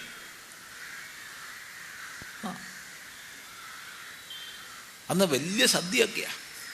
അത് കഴിഞ്ഞാൽ സാന്ദർഭികമായി പറയട്ടെ, ആ സദ്യ മുഴുവൻ തന്നെ ഏർപ്പാട് ചെയ്യുന്നത് അന്ന് പട്ടാളമാണ്, ഭാരതത്തിൻ്റെ പട്ടാളമാണ്. ഞങ്ങളെല്ലാ വകുപ്പും ചെയ്യുന്നത്. ഇത് എത്രയോ കാലങ്ങളായി തുടർന്നു പോരുന്നുണ്ട്. സൂചിപ്പിച്ചത് ആചാരങ്ങളാൽ ഏകീകരിക്കപ്പെടുന്ന, തീർത്ഥയാത്രയാൽ ഏകീകരിക്കപ്പെടുന്ന, ശാസ്ത്രങ്ങളാൽ ഏകീകരിക്കപ്പെട്ട, അനുഷ്ഠാനങ്ങളാലും കലകളാലും ഏകീകരിക്കപ്പെട്ട എന്ന് മാത്രം പറഞ്ഞാൽ പോരാ. വ്യത്യസ്തങ്ങളായ പല പല പ്രതീകങ്ങളാൽ ഏകീകരിക്കപ്പെട്ട ഒരു ഭാരതം ഇവിടെ നിലനിൽക്കുന്നു. ചില പ്രതീകങ്ങളാൽ ഏകീകരിക്കപ്പെട്ട എന്ന് പറയുന്ന സമയത്ത് നമ്മളെപ്പോഴും ഓർമ്മിക്കുന്നൊരു ദൃഷ്ടാന്തമുണ്ട്. സദസ്സുകളിൽ, ആയിരക്കണക്കിന് സദസ്സുകളിൽ പറഞ്ഞ് മടുത്തതാ. എങ്കിലും ഓർമ്മ വന്നാൽ പറയാണ്ട് നിവൃത്തിയില്ല. കുറേ വർഷങ്ങൾക്ക് മുൻപ് ഒരു ഏകദേശം 88 ആവും ഈ പറയുന്ന സംഭവം. 988 നമ്മൾ ഹിമാലയത്തിൽ ദേവപ്രയാഗയുടെ അടുത്തായിട്ട്, ദേവപ്രയാഗ തന്നെയാണ്, പക്ഷെ അവിടുത്തെ പ്രധാനപ്പെട്ട കച്ചവട സ്ഥാപനങ്ങളൊക്കെ ഉള്ള സ്ഥലത്തുനിന്ന് കുറച്ച് ദൂരെയായിട്ട് ഒരിടത്ത് ഇരിക്കുകയാണ്.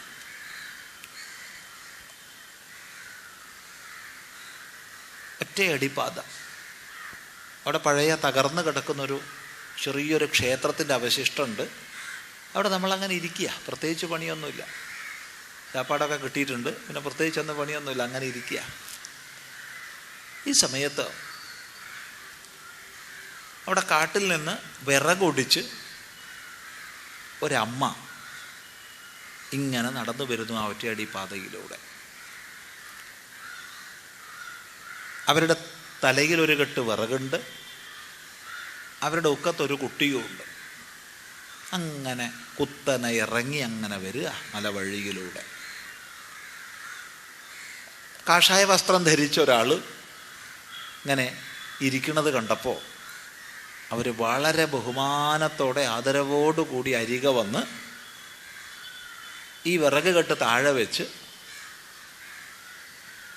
തീർത്തും അവരുടെ ഗ്രാമ്യമായ പഹാഡി ഉച്ചാരണം കലർന്ന ശൈലിയിൽ പറഞ്ഞു, ജയ് സിയാറാം എന്ന്.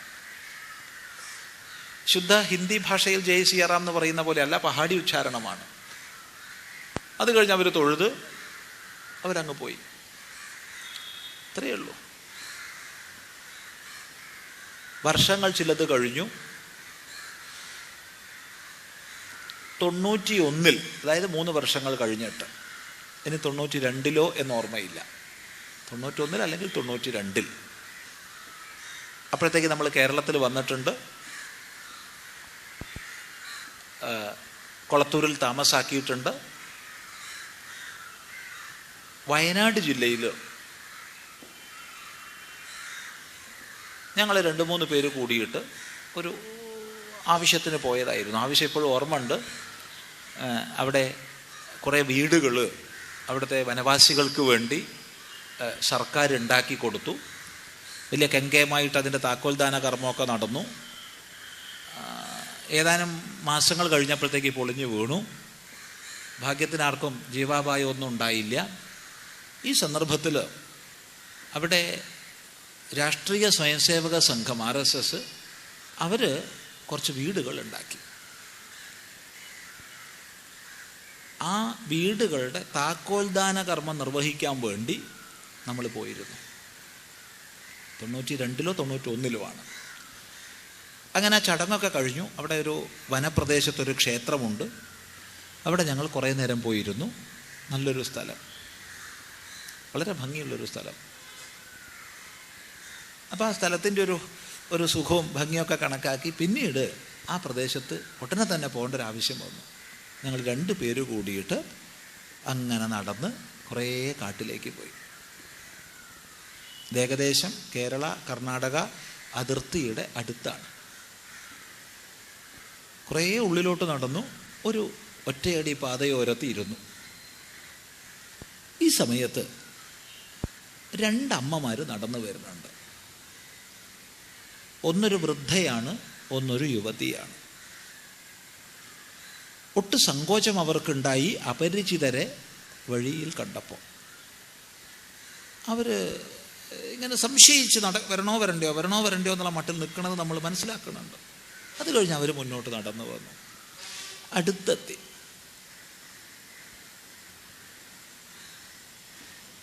ഇതിൽ പ്രായമുള്ള അമ്മ നമ്മുടെ വളരെ അടുത്ത് വന്ന് അവരുടെ വിരൽ കൊണ്ട് ഈ വസ്ത്രം ഇങ്ങനെ ഒന്ന് തൊട്ടിട്ട് ആ വിരലിങ്ങനെ നോക്കുക. അവർ ജയ് സിയാറാം എന്ന് പറഞ്ഞിട്ടില്ല, അഭിവാദന വാക്യങ്ങളൊന്നും പറഞ്ഞിട്ടില്ല. പക്ഷേ അവരുടെ ബഹുമാനം, ഈ വസ്ത്രമൊന്ന് സ്പർശിച്ചപ്പോൾ അവർക്ക് ലഭിച്ചൊരു സന്തോഷം എന്താ നമുക്കറിയില്ല. പക്ഷേ അവരുടെ മുഖത്തത് സ്പഷ്ടമാണ്. അവരുടെ കണ്ണുകൾ വിടരുന്നത് കണ്ടാൽ അറിയാം അവരുടെ സന്തോഷം. അതിന് അവർ ചിരിച്ച്, നല്ല ഉള്ളു തുറന്ന ചിരി, കാപട്യമുള്ള ചിരിയല്ല. കാപട്യം അവരെ തൊട്ട് തീണ്ടിയിട്ടില്ല. അവർ നടന്നുപോയി. ഈ പറഞ്ഞ 2 സന്ദർഭങ്ങളിലും ഉള്ള അമ്മമാർ സ്കൂളിൻ്റെ പടി കണ്ടിട്ടില്ല, ഉറപ്പാ. ഇന്നത്തെ ലോകം എന്തിനെയൊക്കെയാണോ പരിഷ്കാരം അല്ലെങ്കിൽ സംസ്കാരം എന്നൊക്കെ പറയുന്നത്, അതൊന്നും ഈ 2 അമ്മമാർക്കും ഇല്ല. ഒന്നങ്ങ് വടക്കേ അറ്റത്ത്, മറ്റൊന്ന് തെക്കേ അറ്റത്ത്. ഭാഷ വ്യത്യസ്തം, ആകാരം വ്യത്യസ്തം, വസ്ത്രധാരണം വ്യത്യസ്തം. അവിടെ തണുപ്പിന് യോജിച്ച, ഇവിടെ ചൂടിന് യോജിച്ച, എല്ലാം വ്യത്യസ്തം. ഒന്നിൽ പോലും സാമ്യമില്ല. ആകെ 2 അമ്മമാരാണെന്നുള്ളത് മാത്രമേ സാമ്യമുള്ളൂ. വനവാസികളാണെന്നതേ സാമ്യമുള്ളൂ. ബാക്കി എല്ലാം വൈഷമ്യമാണ്. പക്ഷേ ഒരു നിമിഷം ചിന്തിക്കുക, ഈ 2 വനവാസികൾക്കും കാഷായ വസ്ത്രം കണ്ട സമയത്ത് വ്യത്യസ്ത രീതിയിലാണെങ്കിലും സന്തോഷത്തിൻ്റെയും ആദരവിൻ്റെയും ഭാവങ്ങൾ അഭിവ്യക്തമായത് കാണുന്നില്ലേ? അതെങ്ങനെ സംഭവിച്ചു? അതെവിടുന്ന് വന്നു? ഇതാണ് നമ്മൾ ചിന്തിക്കേണ്ടത്. അപ്പം ഇങ്ങനെ ചിന്തിക്കാൻ പോയി കഴിഞ്ഞാൽ അനാദികാലമായി പല ചിഹ്നങ്ങളിലൂടെ, പല ആചരണങ്ങളിലൂടെ, ശാസ്ത്രങ്ങളിലൂടെ, അനുഷ്ഠാന കലകളിലൂടെ, അനുഷ്ഠാനങ്ങളിലൂടെ, ജീവിത വീക്ഷണത്തിലൂടെ എന്ന് വേണ്ട വ്യത്യസ്തങ്ങളായ മാനങ്ങളാൽ രൂപപ്പെട്ട ഒരു രാഷ്ട്രം ഇവിടെ ഉണ്ടായിരുന്നു, ഉണ്ട്, ഉണ്ടാവണം. അതെന്തിനാ ഉണ്ടാവണം എന്ന് പറഞ്ഞത്? തീർച്ചയായിട്ടും കാരണം ലോകത്തിന് മുഴുവൻ ശാന്തിയും സമാധാനവും ആശീർവദിച്ച, ലോകത്തിന് മുഴുവൻ പ്രകാശത്തെ നൽകിയ, ലോകത്തിന് മുഴുവൻ നന്മയെ മാത്രം നൽകുന്ന ഒരു വീക്ഷണം നിലനിന്നാലേ ലോകം നിലനിൽക്കൂ. അതെ, മറ്റ് പ്രദേശങ്ങളിൽ നന്മയില്ലെന്നല്ല ഈ പറഞ്ഞത്. അങ്ങനത്തെ വിഡ്ഢിത്തം പറയാൻ തയ്യാറല്ല. ലോകരാജ്യങ്ങളിലൊക്കെ അബദ്ധമാണ്, ഭാരതത്തിൽ മാത്രമേ നന്മ ഉള്ളൂ. മറ്റ് മതങ്ങളൊക്കെ മോശമാണ്, ഈ സനാതനധർമ്മം മാത്രമേ നല്ലതുള്ളൂ. അങ്ങനെയൊന്നും പറയില്ല. പക്ഷേ മറ്റ് മതങ്ങളെയും മതത്തിൽ അധിഷ്ഠിതങ്ങളായ വീക്ഷണങ്ങളെയും അഥവാ മറ്റ് പ്രത്യേക ശാസ്ത്രങ്ങളെയും ചിന്താധാരകളെയും ഈ സനാതനധർമ്മത്തിൻ്റെ സവിശേഷതയെയും വിലയിരുത്തുന്ന സമയത്ത് നമുക്ക് ചില പ്രത്യേകതകൾ കാണാൻ കഴിയും. പല ഉപമകളിലൂടെ, ദൃഷ്ടാന്തങ്ങളിലൂടെ പറയാൻ ശ്രമിക്കാം, അത്രേ സാധിക്കൂ.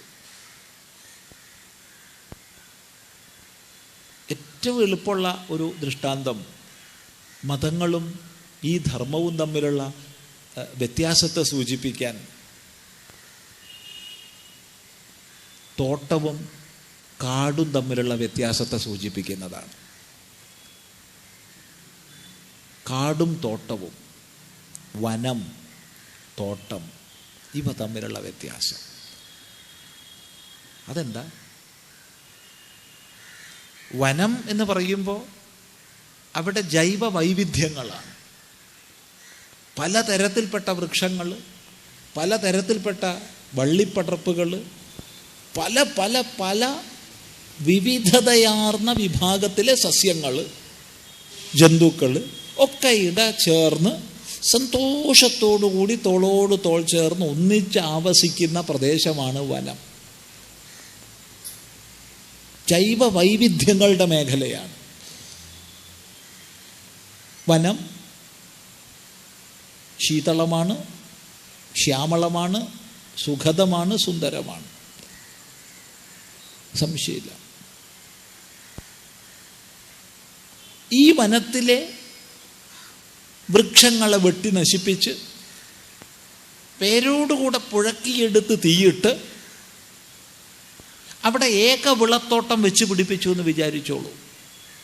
റബ്ബറാവട്ടെ, യുക്കാലിപ്റ്റസ് ആവട്ടെ, എക്കേഷ്യ ആവട്ടെ, സുബാബുല്ലാവട്ടെ, അല്ലെങ്കിൽ മുളയാവട്ടെ. എന്തിനാ സ്വാമി ഇങ്ങനെ ദുഷിച്ചൊരു ഭാവം സൂക്ഷിക്കുന്നത്? പരിസ്ഥിതിക്ക് ഇണങ്ങാത്ത വൃക്ഷങ്ങളുടെ മാത്രം പേര് പറയുന്നത് എന്താ നിങ്ങൾ? വേണ്ട, നല്ല തണുപ്പ് തരുന്ന മാവായിക്കോട്ടെ, അല്ലെങ്കിൽ പ്ലാവായിക്കോട്ടെ, കാടാവില്ല. 1000 മാവ് വെച്ച് പിടിപ്പിച്ചാലും 1000 പ്ലാവ് വെച്ച് പിടിപ്പിച്ചാലും അത് കാടാവില്ല, അത് തോട്ടമേ ആകൂ. മാന്തോട്ടം. പ്ലാവിൻ്റെ തോട്ടത്തിന് എന്താ പറയുക എന്നറിയില്ല.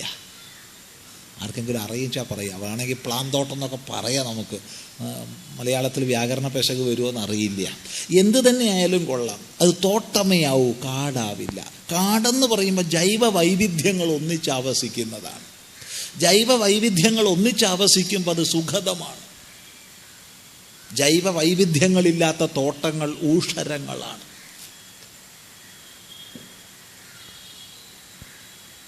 ധർമ്മം, സംസ്കാരം കാടാണ്, വനമാണ്. മതം വനമല്ല, തോട്ടമാണ്.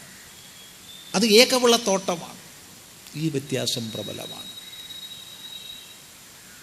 അല്ലെങ്കിൽ പിന്നെ ഒരു തൈത്തടിയിലുള്ള വൃക്ഷത്തെ സങ്കല്പിക്കൂ. എത്ര പടർന്നാലും അശ്വത്ഥ സർവവൃക്ഷാണാം നമുക്ക് സർവവൃക്ഷങ്ങളിലും വെച്ച് വളരെ കേമമായിട്ട് മാനിക്കപ്പെടുന്ന അരയാലാവട്ടെ, വളരെ ശ്രേഷ്ഠമാണ്, അല്ലെന്നൊന്നും പറയുന്നില്ല. പക്ഷേ അതിനൊരു തൈത്തടിയേ ഉള്ളൂ.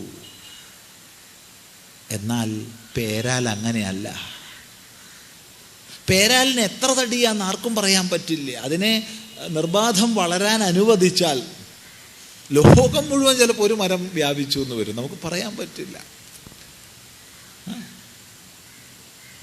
അവിടെ ഓരോ കൊമ്പിൽ നിന്നും വേടിറങ്ങി ആ വേട് ഭൂമിയോട് സ്പർശിച്ചു കഴിഞ്ഞാൽ അതൊരു വേരായി മാറി അതിലൂടെ വെള്ളവും വളവും വലിച്ചെടുത്ത് ക്രമേണ അത് തടിയായി മാറി അതങ്ങനെ വ്യാപിച്ച് വ്യാപിച്ച് വ്യാപിച്ച് ആയിരക്കണക്കിന് വേടുകൾ തൈത്തടികളായി മാറി. ഇതെല്ലാം വൃക്ഷത്തെ ഒരുപോലെ പോഷിപ്പിച്ച് ഒരു ഭാഗത്തെയും അത് അവഗണിക്കുന്നില്ല. ഒരു ഭാഗത്തിനും സവിശേഷ പ്രാധാന്യം കൊടുക്കുന്നില്ല. ഏതെങ്കിലും ഒരു ഭാഗത്തിന് സവിശേഷ പ്രാധാന്യം ഇല്ല, ഏതെങ്കിലും ഒരു ഭാഗത്തിന് അവഗണന ഇല്ല. ഇങ്ങനെ നിലകൊള്ളുന്നൊരു പേരാല് പോലെ വ്യാപിച്ചത്. ദർശനഭേദങ്ങൾ, ദ്വൈതമാകട്ടെ അദ്വൈതമാകട്ടെ വിശിഷ്ടദ്വൈതമാകട്ടെ, ഒരു വ്യത്യാസവുമില്ല. ഞാൻ നാസ്തികനാണ്, ഞാൻ ആസ്തികനാണ്, ഞാൻ ചാർവാകനാണ്. ചാർവാകൻ നീ മഹർഷിയാണോ? ഞാൻ ഈശ്വര വിശ്വാസിയാണ്, റൈറ്റ്, നീയും മഹർഷി തന്നെ. ഞാൻ ഈശ്വര നിഷേധിയാണ്, നീയും മഹർഷി തന്നെ.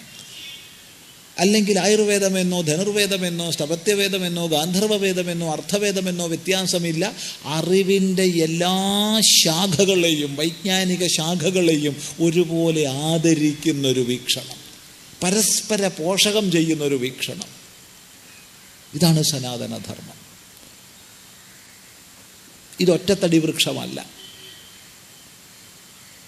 അതുകൊണ്ട് തന്നെ ഒരു സ്ഥാപകൻ, ഒരു ഗ്രന്ഥം, ഒരു ഉപാസ്യം, ഇതൊന്നുമില്ല.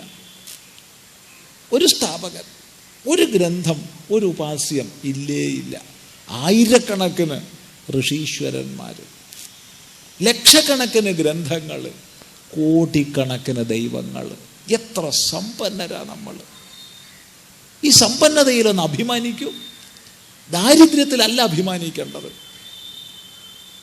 ദാരിദ്ര്യത്തിൽ കഴിയുന്നവനും സന്തോഷമായി ജീവിക്കണം, തൻ്റെ ദാരിദ്ര്യത്തിൽ നിന്ന് രക്ഷപ്പെടാൻ പരിശ്രമിക്കണം. പക്ഷെ ദാരിദ്ര്യത്തിൽ അഭിമാനിക്കരുത്, സമ്പന്നതയിൽ അഭിമാനിക്കുക. അങ്ങനെ വരുമ്പോൾ അത്യന്തം അഭിമാനാർഹമായൊരു സമ്പത്ത്, അതെ, അതിവിപുലമായ സമ്പന്നത, അതാണ് ഭാരതത്തിൻ്റെ തനിമ. ശ്രദ്ധിക്കുക, അതാണ് ഭാരതത്തിൻ്റെ തനിമ. ഈ തനിമ എങ്ങനെ നിലനിന്നു ചിന്തിക്കേണ്ട വിഷയമാണ്. ഈ തനിമ, ഈ മഹിമ ഭാരതത്തിൽ മാത്രമേ ഉണ്ടായിരുന്നുള്ളൂ.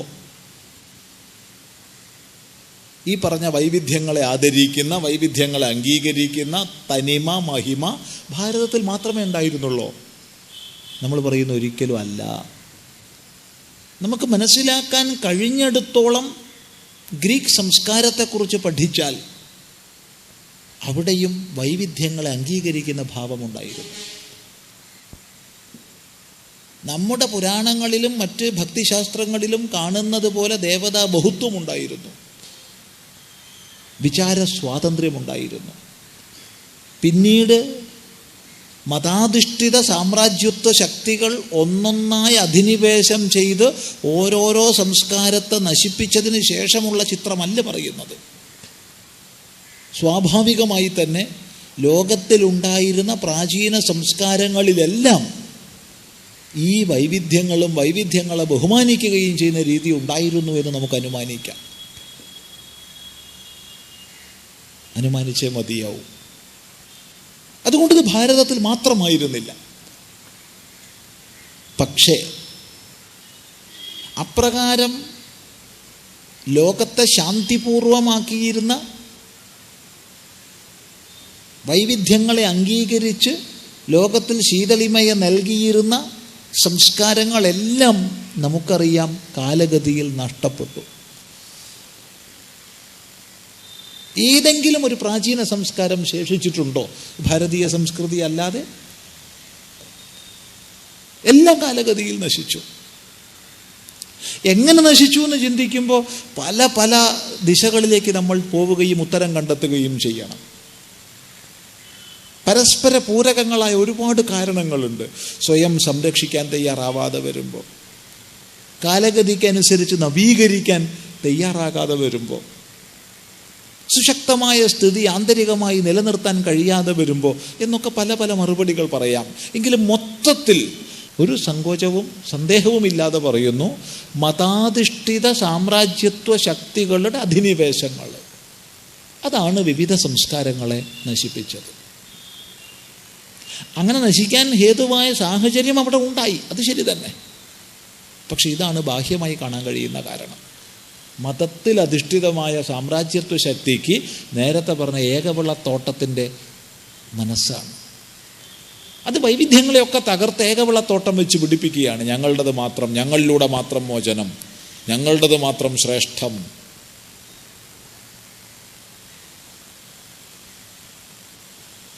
അപ്പോൾ മതാധിഷ്ഠിത സാമ്രാജ്യത്വ ശക്തികളുടെ അധിനിവേശം കൊണ്ട് സംസ്കാരങ്ങൾ നശിച്ചു.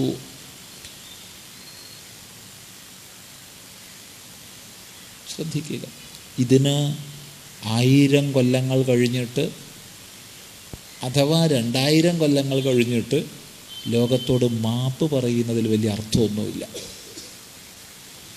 ഒന്നുകൂടി പറയാണ്, എത്ര പേർക്ക് മനസ്സിലാവും വെച്ചാൽ മനസ്സിലായിക്കൊള്ളുക, മനസ്സിലാവാത്തവർ ചിന്തിക്കുക എന്തായി പറഞ്ഞതെന്ന്. ഇതിന് 1000 കൊല്ലം കഴിഞ്ഞിട്ട് അല്ലെങ്കിൽ 2000 കൊല്ലം കഴിഞ്ഞിട്ട് ലോകത്തോട് മാപ്പ് പറഞ്ഞത് കൊണ്ട് വലിയ പ്രയോജനമൊന്നും ഇല്ല. ഒരു ദേഷ്യത്തിന് ഒരാളെ അങ്ങോട്ട് അടിച്ചു കൊന്നു ഒരാൾ, അല്ലെങ്കിൽ വേണ്ടില്ല ദേഷ്യത്തിനങ്ങോട്ട് കുത്തിക്കൊന്നു, അത് വേറെ. ആസൂത്രിതമായി ഇഞ്ച് ഇഞ്ചായി അവനെ കൊന്ന് വളരെ പ്ലാൻ ചെയ്തിട്ട് ആ കൊല്ലൽ തുടങ്ങിയത്. അത് കഴിഞ്ഞ് അവനെ ഇഞ്ചിഞ്ചായി കൊന്നു. അത് കഴിഞ്ഞിട്ട് അവൻ്റെ മക്കളോട് പോയിട്ട് മാപ്പ് പറഞ്ഞിട്ട് കാര്യമൊന്നുമില്ല. അത് ക്ഷമിക്കപ്പെടുന്നതല്ല. ശ്രദ്ധിക്കുക. അപ്പോൾ ഇവിടെ ഒരു പ്രസ്താവന ചെയ്തു കഴിഞ്ഞു, മതാധിഷ്ഠിത സാമ്രാജ്യത്വ ശക്തികളുടെ അധിനിവേശത്തെ തുടർന്ന് സംസ്കാരങ്ങൾ നശിച്ചു എന്നെങ്കിൽ എന്തുകൊണ്ട് ഈ ഭാരതീയ സംസ്കൃതി നശിക്കാതെ നിലനിന്നു? യാതൊന്നിനെ നമ്മൾ സനാതനധർമ്മം, ഹിന്ദുധർമ്മം എന്നൊക്കെ പറയുന്നുവോ, ഇതെന്തുകൊണ്ട് നശിച്ചില്ല? ശരി, ഒരുപാട് ക്ഷയം സംഭവിച്ചിട്ടുണ്ട്, നമുക്കറിയാം, ഒരുപാട് ക്ഷയം സംഭവിച്ചിട്ടുണ്ട്. പക്ഷെ നശിച്ചിട്ടില്ല. വേദത്തിൽ, വൈദിക ശാസ്ത്രത്തിൽ ഏതൊരു സംസ്കൃതിയെ നാം കാണുന്നുവോ അതിന്നും അതേപടിയുണ്ട്. കുറച്ച് ക്ഷയങ്ങളൊക്കെ വന്നിട്ടുണ്ട്, അംഗീകരിക്കുന്നു. പക്ഷെ ചിലപ്പോൾ ഈ ക്ഷയങ്ങളൊക്കെ ഗുണത്തിനായി തീരുന്നതാണ്. എന്താ സ്വാമി അങ്ങനെ പറഞ്ഞേ? ഈ ക്ഷയങ്ങളൊക്കെ ഗുണത്തിനായും തീരുന്നതാണ് എന്താ പറഞ്ഞേ? അതൊരിക്കൽ നമ്മളൊരു വഴി കൂടെ നടന്നു പോവുക. അത് ഒരു വലിയ സന്തോഷമുള്ള വിഷയമൊന്നും അല്ല, എങ്കിലും വസ്തുത പറയുകയാണ്. അവിടെ മുൻകാലത്ത് നല്ല കാടായിരുന്നു. അതെല്ലാം പിന്നെ എങ്ങനെയോ നശിച്ചു പോയി. അതിനുശേഷം ഈ ഫോറസ്റ്റ് ഡിപ്പാർട്ട്മെൻറ്റുകാർ അവിടെ നിറയെ അക്കേഷ്യ മരങ്ങൾ വെച്ച് പിടിപ്പിച്ചിട്ടുണ്ട്. നിറയെ അക്കേഷ്യ അവനെ വെച്ച് പിടിപ്പിച്ചതിൽ കാണുമ്പോൾ വലിയ സന്തോഷമൊന്നുമില്ല, എന്നാൽ തന്നെയും പച്ചയായിട്ടങ്ങനെ നിൽക്കണുണ്ടല്ലോ, അതൊരു സുഖം തന്നെ. ആള് ഭീകരനാണെങ്കിലും ഒരു സുഖം. അങ്ങനെ നമ്മൾ കുറേ വർഷം, 2-3 വർഷം അവനെ കണ്ടു. വർഷത്തിലൊരിക്കലേ ആ വഴിക്ക് നടന്നു പോവാറുള്ളൂ. അങ്ങനെ ഒരു പ്രാവശ്യം പോകുമ്പം കണ്ട കാഴ്ച, എവിടെ മുഴുവൻ തീയിട്ടിട്ടുണ്ട്, മുഴുവൻ തീയിട്ടിരിക്കുക, ഒന്നായിട്ട് തീ ആളി കത്തുന്നു. ഈ അക്കേഷ്യ മരങ്ങൾ മുഴുവൻ കരിഞ്ഞു നിൽക്കുന്നു. ഇതിന് കാവലായിട്ട് ഫോറസ്റ്റ് ഗാർഡുമാർ നിൽക്കുന്നുണ്ട്, അവരാണ് കത്തിക്കുന്നത്. നമ്മൾ ചോദിച്ചല്ല, നിങ്ങൾക്ക് ഇതൊക്കെ ഇല്ലാതാക്കിയിട്ട് നല്ല മരം വെച്ച് പിടിപ്പിക്കാനുള്ള വല്ല നല്ല ബുദ്ധിയും വന്നോ? എന്താ നിങ്ങൾ തീയിട്ട് നശിപ്പിക്കണതെന്ന് ചോദിച്ചു. അയ്യോ അല്ല സ്വാമി, ഇത് നന്നാവാൻ വേണ്ടിയിട്ടാണ്. നന്നാവാനോ? തീയിടുന്നതോ? എനിക്ക് മനസ്സിലാവണില്ലല്ലോ സ്വാമി. ഇനി എന്നാ വരുന്നതില്ലേ? ഞാൻ അടുത്ത വർഷം വരുന്ന കണക്ക് കൂട്ടുന്നത്, അറിയില്ല, അങ്ങനെ വരാറുണ്ട്. ഞാൻ അടുത്ത വർഷം നോക്കിക്കോളൂ എന്ന് പറഞ്ഞു. പിറ്റത്തെ വർഷം ഏകദേശം അതേ കാലത്ത് നമ്മൾ അതേ കാട്ടിലൂടെ സഞ്ചരിച്ചു. നോക്കിയപ്പോൾ അവർ പറഞ്ഞത് ശരിയാ, നല്ല ആരോഗ്യത്തിൽ വളർന്നു നിൽക്കുന്നുണ്ട്. മുമ്പ് ഉണ്ടായിരുന്ന ആ റേറ്റ് വെച്ച് നോക്കിയാൽ 1 വർഷം കൊണ്ട് എത്ര വളർച്ച ഉണ്ടാവുമോ അതിനേക്കാൾ വളർച്ച കാണുന്നു അവിടെ. അപ്പം മനസ്സിലായി, ചില ക്ഷയങ്ങളൊക്കെ കൂടുതൽ കരുത്തോടുകൂടി മുന്നോട്ട് പോകാനുള്ള ഉപായങ്ങളാക്കി തീർക്കാം, സാഹചര്യങ്ങളാക്കി തീർക്കാം. അതുകൊണ്ട് സനാതന ധർമ്മ വ്യവസ്ഥയിൽ സംഭവിച്ചു പോയ ക്ഷയങ്ങളെപ്പറ്റി നമ്മൾ ദുഃഖിക്കുന്നില്ല. ഈ ക്ഷയത്തെ കൂടുതൽ ആരോഗ്യമായി തീർക്കാൻ നമുക്ക് സാധിക്കുമോ ഇല്ലയോ? അതാണ് ചോദ്യം. ഏതായാലും ഒരു വിഷയം പറയാം. ഇതര പ്രാചീന സംസ്കാരങ്ങൾ നശിച്ചപ്പോൾ ഭാരതീയ സംസ്കാരം നശിച്ചില്ല. അപ്പോഴാണ് നേരത്തെ ചോദ്യം വന്നത്, എന്തുകൊണ്ട്? ഒരു സാധ്യത, മറ്റ് പ്രദേശങ്ങളിലുണ്ടായ മതാധിഷ്ഠിത സാമ്രാജ്യത്വ അധിനിവേശം ഇവിടെ ഉണ്ടായില്ല എന്ന് ഊഹിക്കാം. അയ്യോ, അങ്ങനെ ഊഹിക്കാൻ പറ്റില്ല. കാരണം മറ്റെല്ലാ പ്രദേശങ്ങളിലും ഉണ്ടായതിനേക്കാളും അധിനിവേശം ഇവിടെ ഉണ്ടായിട്ടുണ്ട്. മാത്രവുമല്ല, അതിഥി ദേവോഭവ എന്ന നമ്മുടെ ഒരു ഭാവമുണ്ടല്ലോ, അതിഥിയെ പൂജിക്കാനുള്ള, ദൈവമായി പൂജിക്കാനുള്ള മനോഭാവം, അതുകൊണ്ട് തന്നെ കടന്നു കയറിയവരെ മുഴുവൻ പൂജിച്ചവരാണ് നമ്മൾ. എന്നിട്ടും നശിച്ചില്ല. എന്തുകൊണ്ട്? ഇതൊരത്ഭുതമാണ്. ഇത് വലിയൊരു അത്ഭുതമാണ്. ഇത്രക്കേറെ പരമ്പരയാ അധിനിവേശങ്ങൾ സംഭവിച്ചിട്ടും ഭാരതീയ സംസ്കാരം നശിച്ചില്ലെന്ന് പറയുമ്പോൾ അതൊരു മഹാത്ഭുതം തന്നെയാണ്.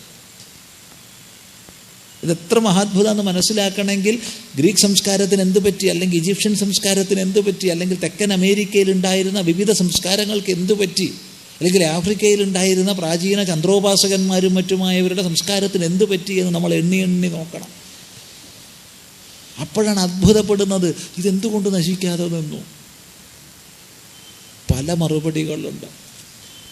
അതിൽ ക്ഷേത്രങ്ങൾക്ക് സ്ഥാനമുണ്ട്, ക്ഷേത്ര ഉപാസനകൾക്കും ക്ഷേത്ര കലകൾക്കും സ്ഥാനമുണ്ട്, നമ്മുടെ അളവറ്റ സാഹിത്യത്തിന് സ്ഥാനമുണ്ട്, നാടൻ കലാരൂപങ്ങൾക്ക് സ്ഥാനമുണ്ട്, സന്യാസിമാരുടെ ഭിക്ഷാടനത്തിന് സ്ഥാനമുണ്ട്, വലിയ സ്ഥാനമുണ്ട്. കാരണം സന്യാസിമാർ ഭിക്ഷാടനം ചെയ്യുമ്പോൾ ഭക്ഷണം കഴിച്ചങ്ങ് പോവുകയല്ല ചെയ്യുക. ഭിക്ഷ കിട്ടിക്കഴിഞ്ഞാൽ വീട്ടിലുള്ളവരുമായി സംസാരിക്കും അല്പസമയം. ആ അല്പസമയം സംസാരിക്കുന്നതിലൂടെ മൊത്തം അനൗപചാരികമായ രീതിയിൽ ഭാരതത്തിൽ മുഴുവൻ ഒരു ധാർമ്മിക അവബോധനം, ഒരു പ്രക്രിയ നടന്നിരുന്നു. അതിനൊക്കെ സ്ഥാനമുണ്ട്. പക്ഷേ ഇതൊക്കെ ഉണ്ടെങ്കിലും ഇതിനേക്കാളൊക്കെ പ്രധാനം നമ്മുടെ സവിശേഷമായ കുടുംബ വ്യവസ്ഥയാണ്. ഈ ധർമ്മത്തെ നിലനിർത്തിപ്പോന്നത്, ഈ സംസ്കാരത്തെ നിലനിർത്തിപ്പോന്നത്, എത്ര അധിനിവേശ പരമ്പരകൾ ഉണ്ടായിട്ടും നശിക്കാതെ നിലനിർത്തിപ്പോന്നത് നമ്മുടെ സവിശേഷതയാർന്ന കുടുംബ വ്യവസ്ഥയാണ്. ലോകത്തിലൊരു പ്രദേശത്തും ഇല്ലാതിരുന്ന സവിശേഷമായ നമ്മുടെ കുടുംബ സങ്കല്പമാണ്. സംശയമില്ല ഈ പറയുന്നതിന്. അമ്മിഞ്ഞ പാലിനോടൊപ്പം ആശയങ്ങളെ, ആദർശങ്ങളെ തലമുറയിൽ നിന്ന് തലമുറയിലേക്ക് പകർന്നു നൽകിയ കുടുംബ വ്യവസ്ഥ. മാതൃദേവോ ഭവ, പിതൃദേവോ ഭവ തുടങ്ങിയ മന്ത്രങ്ങളുടെ അടിസ്ഥാനത്തിൽ രൂപപ്പെട്ട കുടുംബ വ്യവസ്ഥ. അതെ, ഈ കുടുംബ വ്യവസ്ഥയാണ് അതിലൂടെ പകർന്നു നൽകപ്പെട്ട സാംസ്കാരിക മഹിമയാണ്. അതിലൂടെ തലമുറയിൽ നിന്ന് തലമുറയിലേക്ക് പകർന്നു നൽകപ്പെട്ട ആചരണ പദ്ധതിയാണ്. കഥകളിലൂടെ, പാട്ടുകളിലൂടെ കൈമാറപ്പെട്ട സാംസ്കാരിക നൈരന്തര്യമാണ്. അതെ, സംശയമില്ലാതെ പറയാം, നമ്മുടെ ധർമ്മത്തെ നിലനിർത്തിപ്പോന്നത്, ഈ സംസ്കൃതിയെ നിലനിർത്തിപ്പോന്നത്. അപ്പോൾ ഈ സംസ്കാരം, ഈ ധർമ്മം നിലനിൽക്കുകയും ലോകത്തിന് മുഴുവൻ ലോകം പ്രതീക്ഷിക്കുന്നത് പോലെ ശാന്തിയെ പ്രദാനം ചെയ്യുന്ന അവസ്ഥയിലേക്ക് ഉയരുകയും ചെയ്യണമെങ്കിൽ നമ്മൾ ശ്രദ്ധിക്കേണ്ടത് ഈ കുടുംബ വ്യവസ്ഥയിലാണ്, അതിൻ്റെ പരിപാവനതയിലാണ്, അതിൻ്റെ നിലനിൽപ്പിലാണ്. പോരാ, അതിനാൽ ഉദ്ദേശിക്കപ്പെടുന്ന ആചാര പദ്ധതിയുടെ പിന്തുടർച്ചയിലാണ്. അവിടെയാണ് ധർമാചരണം എന്നുള്ളത് വരുന്നത്. രാഷ്ട്രം എന്നുള്ളതാണ് ഇത്രയും നേരം പറഞ്ഞത്. ഈ രാഷ്ട്രം നിലനിന്നേ നോക്കൂ. നഷ്ടപ്പെട്ടു പോയ, കാലഹരണപ്പെട്ടു പോയ സംസ്കാരങ്ങളുടെ പട്ടികയിൽ ഒന്നുകൂടി എഴുതി ചേർക്കപ്പെടരുത്. ഭാരതം നിലനിൽക്കണം, ഭാരതം പ്രകാശിക്കണം. എന്തിന് എന്നാണെങ്കിൽ ലോകത്തെ നിലനിർത്തുന്നത് ഇതാണ്, ലോകത്തിന് വെളിച്ചം പകരുന്നത് ഇതാണ്, ലോകത്തിന് മുഴുവൻ നന്മയെ ആശീർവദിച്ചത് ഇത് മാത്രമാണ്, വേറെ ആരുമില്ല. പലപ്പോഴും ഇസ്ലാമിക് ബ്രദർഹുഡ് എന്നൊക്കെ പറയാറുണ്ട്, ഇസ്ലാമിക സാഹോദര്യം. ശരിയാണ്, പക്ഷേ അത് ഇസ്ലാമിനുള്ളിൽ മാത്രമുള്ള സാഹോദര്യമാണ്. ഇസ്ലാമിക സാഹോദര്യത്തിൽ പെടണമെങ്കിൽ നമ്മൾ ഇസ്ലാം ആവണം. ആയിക്കഴിഞ്ഞാൽ ആ അടുത്ത പ്രശ്നം ഷിയയാണോ സുന്നിയാണോ മുജാഹിദാണോ ജമാഅത്താണോ അതാണോ ഇതാണോ എന്നുള്ള പ്രശ്നം പിന്നെ വരും. അതവിടെ നിൽക്കട്ടെ. അപ്പം അവിടെയും ബ്രദർഹുഡ് എന്നുള്ളത് പറച്ചിലേ ഉള്ളൂ.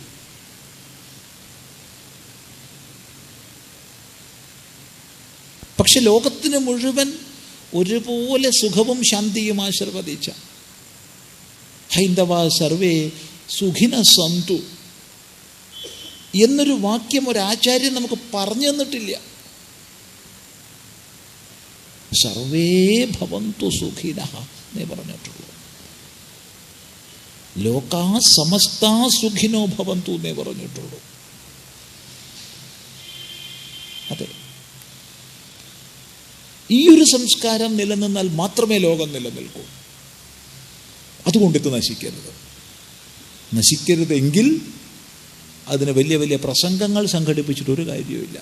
ചിദാനന്ദപുരി സ്വാമിയുടെ ധർമ്മപ്രഭാഷണ പരമ്പര ഉണ്ടായിരിക്കുന്നതാണ്. സ്വതവേയുള്ള അന്തരീക്ഷ മലിനീകരണത്തിൽ ഒന്നും കൂടി അത്രയേ ഉള്ളൂ. വേറെ ഗുണമൊന്നുമില്ല. കഴിയുന്നതും വലിയ ശബ്ദങ്ങളൊന്നും ഇവിടെ ഇല്ല. ഇവിടെ ഇരിക്കുന്നവർക്ക് കേൾക്കാനുള്ള ശബ്ദങ്ങളേ ഉള്ളൂ. അത്രേ വെക്കാൻ പാടുള്ളൂ എന്ന് പ്രത്യേകമുള്ള നിഷ്കർഷ തന്നെയാണ്. ഗവൺമെൻറ് അല്ലെങ്കിൽ ഹൈക്കോടതി വിലക്കിയിട്ടുള്ള തരം വലിയ ശബ്ദകോശങ്ങൾ ഉണ്ടാക്കുന്ന ഉപകരണങ്ങളൊന്നും വയ്ക്കരുത് എന്ന് തന്നെയാണ്. എങ്കിലും ഇതൊരു മലിനീകരണം തന്നെയാണ്. അതുകൊണ്ട് പ്രസംഗം കൊണ്ടൊന്നും കാര്യമില്ല. പിന്നെ നമ്മുടെ ആചാരം, ശാസ്ത്രാധിഷ്ഠിതമായ ആചാരത്തെ ബോധിപ്പിക്കുന്ന ശാസ്ത്രം, ശാസ്ത്രത്തിനനുസൃതമായ ആചാരം, ഇവ നമ്മുടെ ജീവിത വ്യവസ്ഥയിൽ നല്ല പോലെ ഉണ്ടാവുക. ഇപ്പം ധർമാചരണം അതാണ് രാഷ്ട്രത്തെ നിലനിർത്തുന്നത്. ശ്രദ്ധിക്കുക. അവിടെ ഏറ്റവും പ്രധാനം കുടുംബമാണെന്ന് പറഞ്ഞു വെച്ചു. നാളെ നമുക്ക് തുടർന്ന് പറയാം.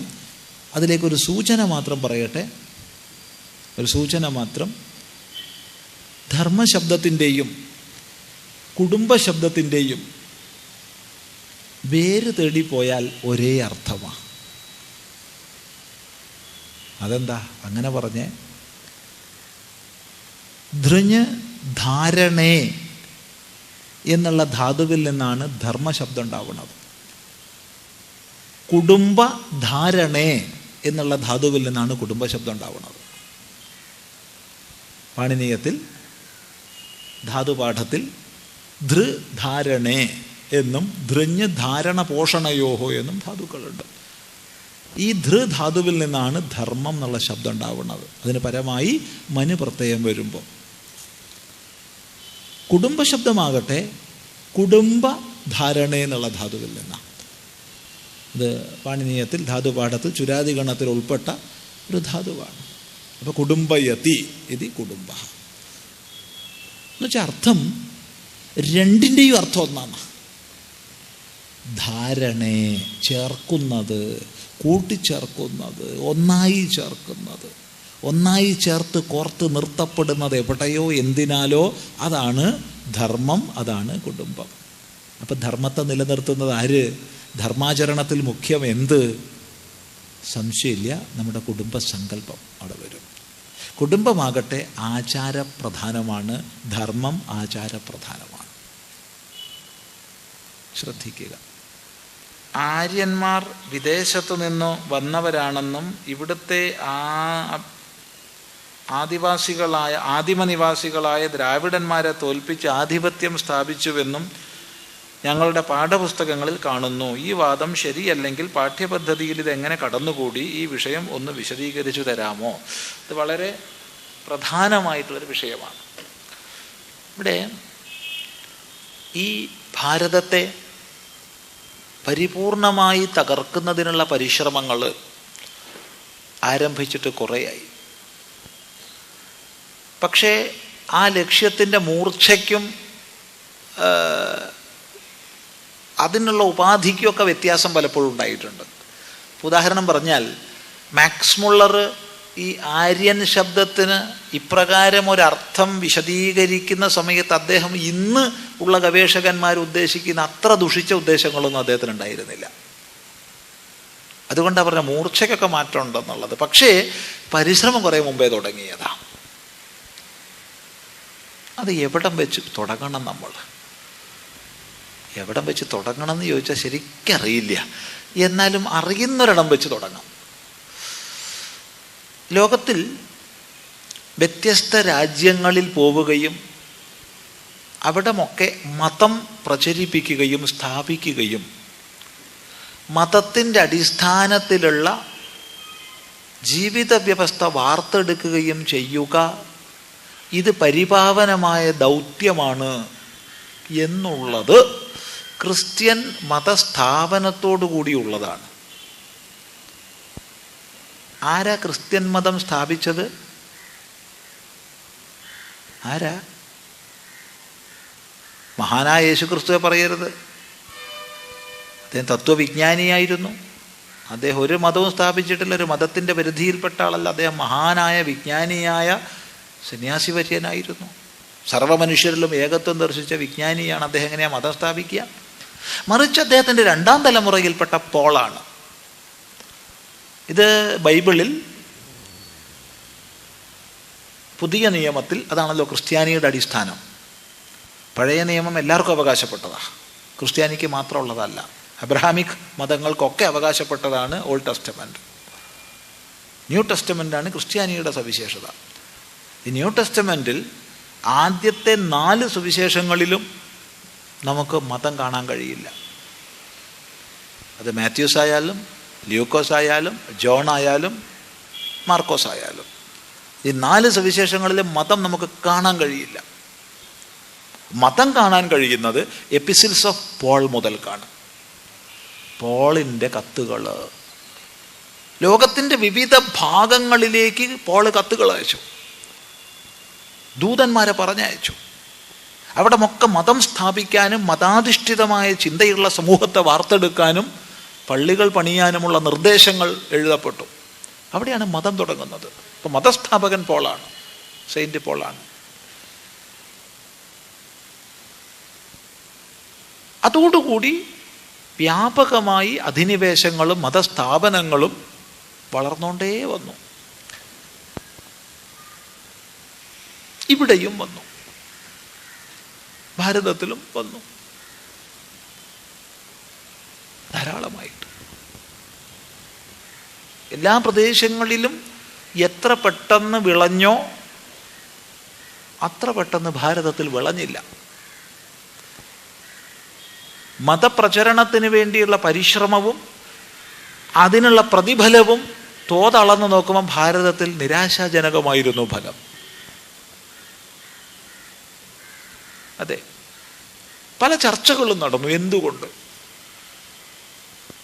ആ ചർച്ചകളിലൂടെ മനസ്സിലായിട്ടുള്ള ഒരു നിഗമനം, ഭാരതത്തിൽ കേവലം വിശ്വാസ പ്രമാണങ്ങളിൽ ഉറച്ചു ജീവിക്കുന്ന ജനവിഭാഗം മാത്രമല്ല ഉള്ളത്. അവർക്ക് അറിവിൻ്റെ ഒരു പശ്ചാത്തലം നൽകുന്ന വ്യവസ്ഥയുണ്ട്. അത് കാലത്തിനനുസരിച്ച് നവീകരിക്കുന്ന അവസ്ഥയുണ്ട്. അതുകൊണ്ടാണ് മറ്റു പ്രദേശങ്ങളിലുള്ളതുപോലെ മതപ്രചരണം ഭാരതത്തിൽ എളുപ്പത്തിൽ സുകരമല്ലാത്തത്. എങ്കിലും പരിശ്രമിച്ചുകൊണ്ടേയിരുന്നു.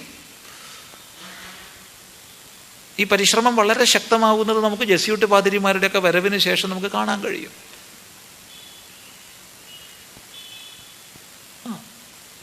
പക്ഷെ പലപ്പോഴും വ്യത്യസ്ത പ്രദേശങ്ങളിൽ അവിടം ഉണ്ടായിരുന്ന പല ദുരാചാരങ്ങളെയും ചൂണ്ടിക്കാണിച്ചുകൊണ്ടൊക്കെയായിരുന്നു മതപ്രചരണം നടന്നിരുന്നത്.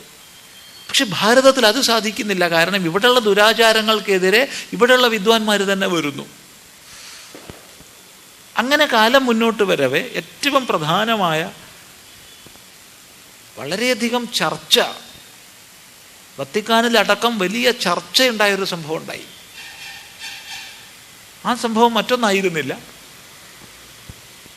ഭാരതത്തിൽ വലിയൊരു നവോത്ഥാന പ്രസ്ഥാനമായിട്ട് രാജാറാം മോഹൻ റോയിയുടെ പ്രവർത്തനങ്ങൾ നടക്കുമ്പോൾ അദ്ദേഹത്തെ മതം മാറ്റാൻ കഴിഞ്ഞാൽ അത് വളരെ വലിയ കാര്യമായിരിക്കുമെന്നുള്ളത് കൊണ്ട് അദ്ദേഹത്തെ മതം മാറ്റാൻ വേണ്ടി വളരെ പ്രഗത്ഭനായ ഒരു പാതിരി പറഞ്ഞയക്കപ്പെടുന്നു. അങ്ങനെ മോഹൻ റോയിയെ മതം മാറ്റാൻ അങ്ങനെ അദ്ദേഹം പതുക്കെ പരിശ്രമിക്കുക. പക്ഷെ സംഭവിച്ചത്, അദ്ദേഹം ഹിന്ദു ധർമ്മത്തിൽ ചേർന്നു. അദ്ദേഹം ബ്രഹ്മസമാജത്തിൻ്റെ അംഗമായി മാറി.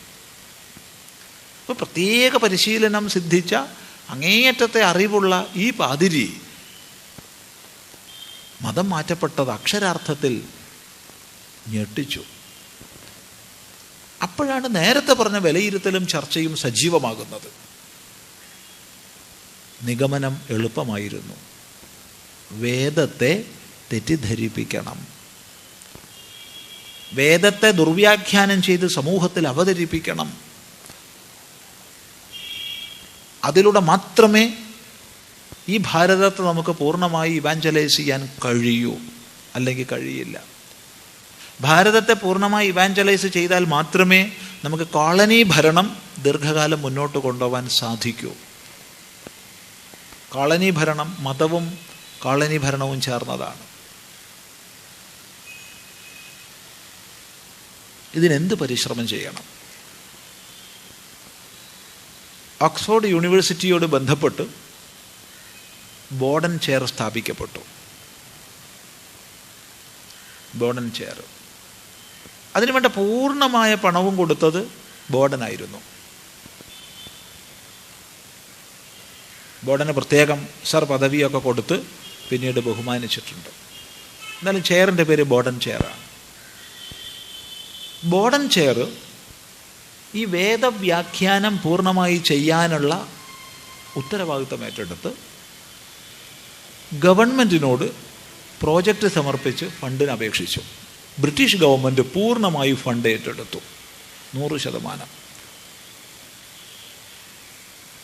പക്ഷേ ബോർഡൻ ചെയറിൽ അത് മാറി പ്രത്യേക ഒരു സംവിധാനക്രമത്തിൽ ബ്രിട്ടൻ ഗവൺമെൻറ് സാമ്പത്തിക സഹായം ചെയ്യുന്ന രൂപത്തിലാണ് വേദവ്യാഖ്യാനം ആരംഭിച്ചത്. അന്ന് ഒരുപാട് വിദ്വാൻമാരുണ്ടായിരുന്നു, വേദവിദ്വാൻമാർ. എങ്കിലും പ്രായേണ അക്കാലത്ത് അത്ര പ്രസിദ്ധനല്ലാതിരുന്ന മാക്സ് മുള്ളറെയാണ് ഈ ചുമതല ഏൽപ്പിച്ചത്. ചുമതല ഏറ്റെടുക്കുന്ന സമയത്ത് മാക്സ് മുള്ളർ അമ്മയ്ക്ക് എഴുതിയ കത്തുകൾ പ്രസിദ്ധീകൃതങ്ങളായിട്ടുണ്ട്. എനിക്കിത് സാധിക്കുമോ അമ്മേ? സാധിക്കും എന്നുള്ള വിശ്വാസത്തിലാണ് ഞാൻ പോണത്. വലിയ ദൗത്യമാണ് എന്നിൽ ഏൽപ്പിക്കുന്നത്, നമുക്ക് വലിയൊരു ഉദ്ദേശമുണ്ട് എന്നൊക്കെ പറഞ്ഞിട്ട് ഏതായാലും മാക്സ് മുള്ളർ ആരംഭിച്ചു. വേദങ്ങളുടെ മുഴുവൻ സമാഹരണം ചെയ്തു. വൈദിക ഗ്രന്ഥങ്ങളുടെ മൊത്തം തന്നെ അദ്ദേഹം ലിസ്റ്റ് തയ്യാറാക്കി. 1, 2, 3 എന്ന് പറഞ്ഞ് അനേക പുസ്തകങ്ങൾ, 60ഓളം പുസ്തകങ്ങൾ പെട്ടെന്ന് തയ്യാറാക്കപ്പെട്ടു. വേദസംഹിതകളുടെ എഡിറ്റിങ് ഒക്കെ നടന്നു. വേദത്തിന് വ്യാഖ്യാനങ്ങൾ ചമച്ചു. ഈ വ്യാഖ്യാനങ്ങളിലാണ് നമ്മൾ ദൃഢമായി കാണുന്നത് ആര്യൻ എന്ന ശബ്ദത്തിന് ഒരു വൈദേശികൻ എന്നർത്ഥം. മധ്യപൂർവേഷ്യയിൽ നിന്ന് കുടിയേറി കിഴക്ക് വടക്ക് അതിർത്തിയിലൂടെ ഭാരതത്തിലേക്ക് കയറി സിന്ധുവിൻ്റെ തീരത്തും മറ്റുമായി തങ്ങളുടെ വാസമുറപ്പിച്ച വൈദേശികരാണ് ആര്യന്മാർ. അവരിവിടുത്തെ തനത് ദേശീയരെ ആട്ടി ഓടിച്ചു. അങ്ങനെ ദസിക്കളോ ദ്രാവിഡന്മാരെന്നൊക്കെ പറയപ്പെടുന്ന വിഭാഗങ്ങളും ആര്യവിഭാഗങ്ങളും രണ്ടും രണ്ട് തന്നെയാണ്. ഈ രീതിയിലുള്ള വ്യാഖ്യാനം വന്നു. ഇവിടെയാണ് വളരെ ശ്രദ്ധിക്കേണ്ട ഒരു ആശയം. ഈ വ്യാഖ്യാനത്തെ പ്രചരിപ്പിച്ച മാക്സ് മുള്ളറുമായിട്ട് ഒരു തരത്തിലും സൗഹൃദത്തിലല്ലാതിരുന്ന വ്യക്തിയായിരുന്നു മെക്കാളെ. ലോ കമ്മീഷൻ മെമ്പറായിട്ട് എഡ്യൂക്കേഷൻ കമ്മീഷനിലേക്ക് മാറ്റപ്പെട്ട മെക്കാളെ സമഗ്രമായൊരു വിദ്യാഭ്യാസ പദ്ധതി ഭാരതത്തിൽ ആവിഷ്കരിക്കാനും അതിലൂടെ തീർത്തും കോളനി ഭരണം ഊട്ടിയുറപ്പിക്കത്തക്ക സമൂഹ മനസ്സിനെ രൂപീകരിക്കാനും പ്രവർത്തനം ആരംഭിച്ചു. ഈ മെക്കാളയെ കാണാൻ മാക്സ് മുള്ളർ 2 തവണ പോയിട്ടുണ്ട്. രണ്ടുപേരും ഒരേ ഉദ്ദേശത്ത് പ്രവർത്തിക്കുന്നവരാണ്. പക്ഷേ സൗഹൃദപൂർവ്വം മാക്സ് മുള്ളറെ സ്വീകരിക്കുക പോലും മെക്കാളെ ചെയ്തില്ല. മെക്കാളെ ലോഡായിരുന്നുവല്ലോ, സ്വീകരിച്ചിട്ടേ ഇല്ല. പക്ഷേ രണ്ടുപേരുടെയും പദ്ധതി ഒത്തൊരുമിച്ചു. എന്തുണ്ടായി? ഇംഗ്ലീഷ് വിദ്യാഭ്യാസ പദ്ധതിയിലൂടെ വന്ന ഭൂരിഭാഗം പേരും തന്നെ ഈ മാക്സ് മുള്ളർ പഠിപ്പിച്ച രീതി ആര്യന്മാർ ഒരു പ്രത്യേക ജനവിഭാഗമാണെന്ന ആശയം അതേപടി അങ്ങോട്ട് ഗ്രഹിച്ചു.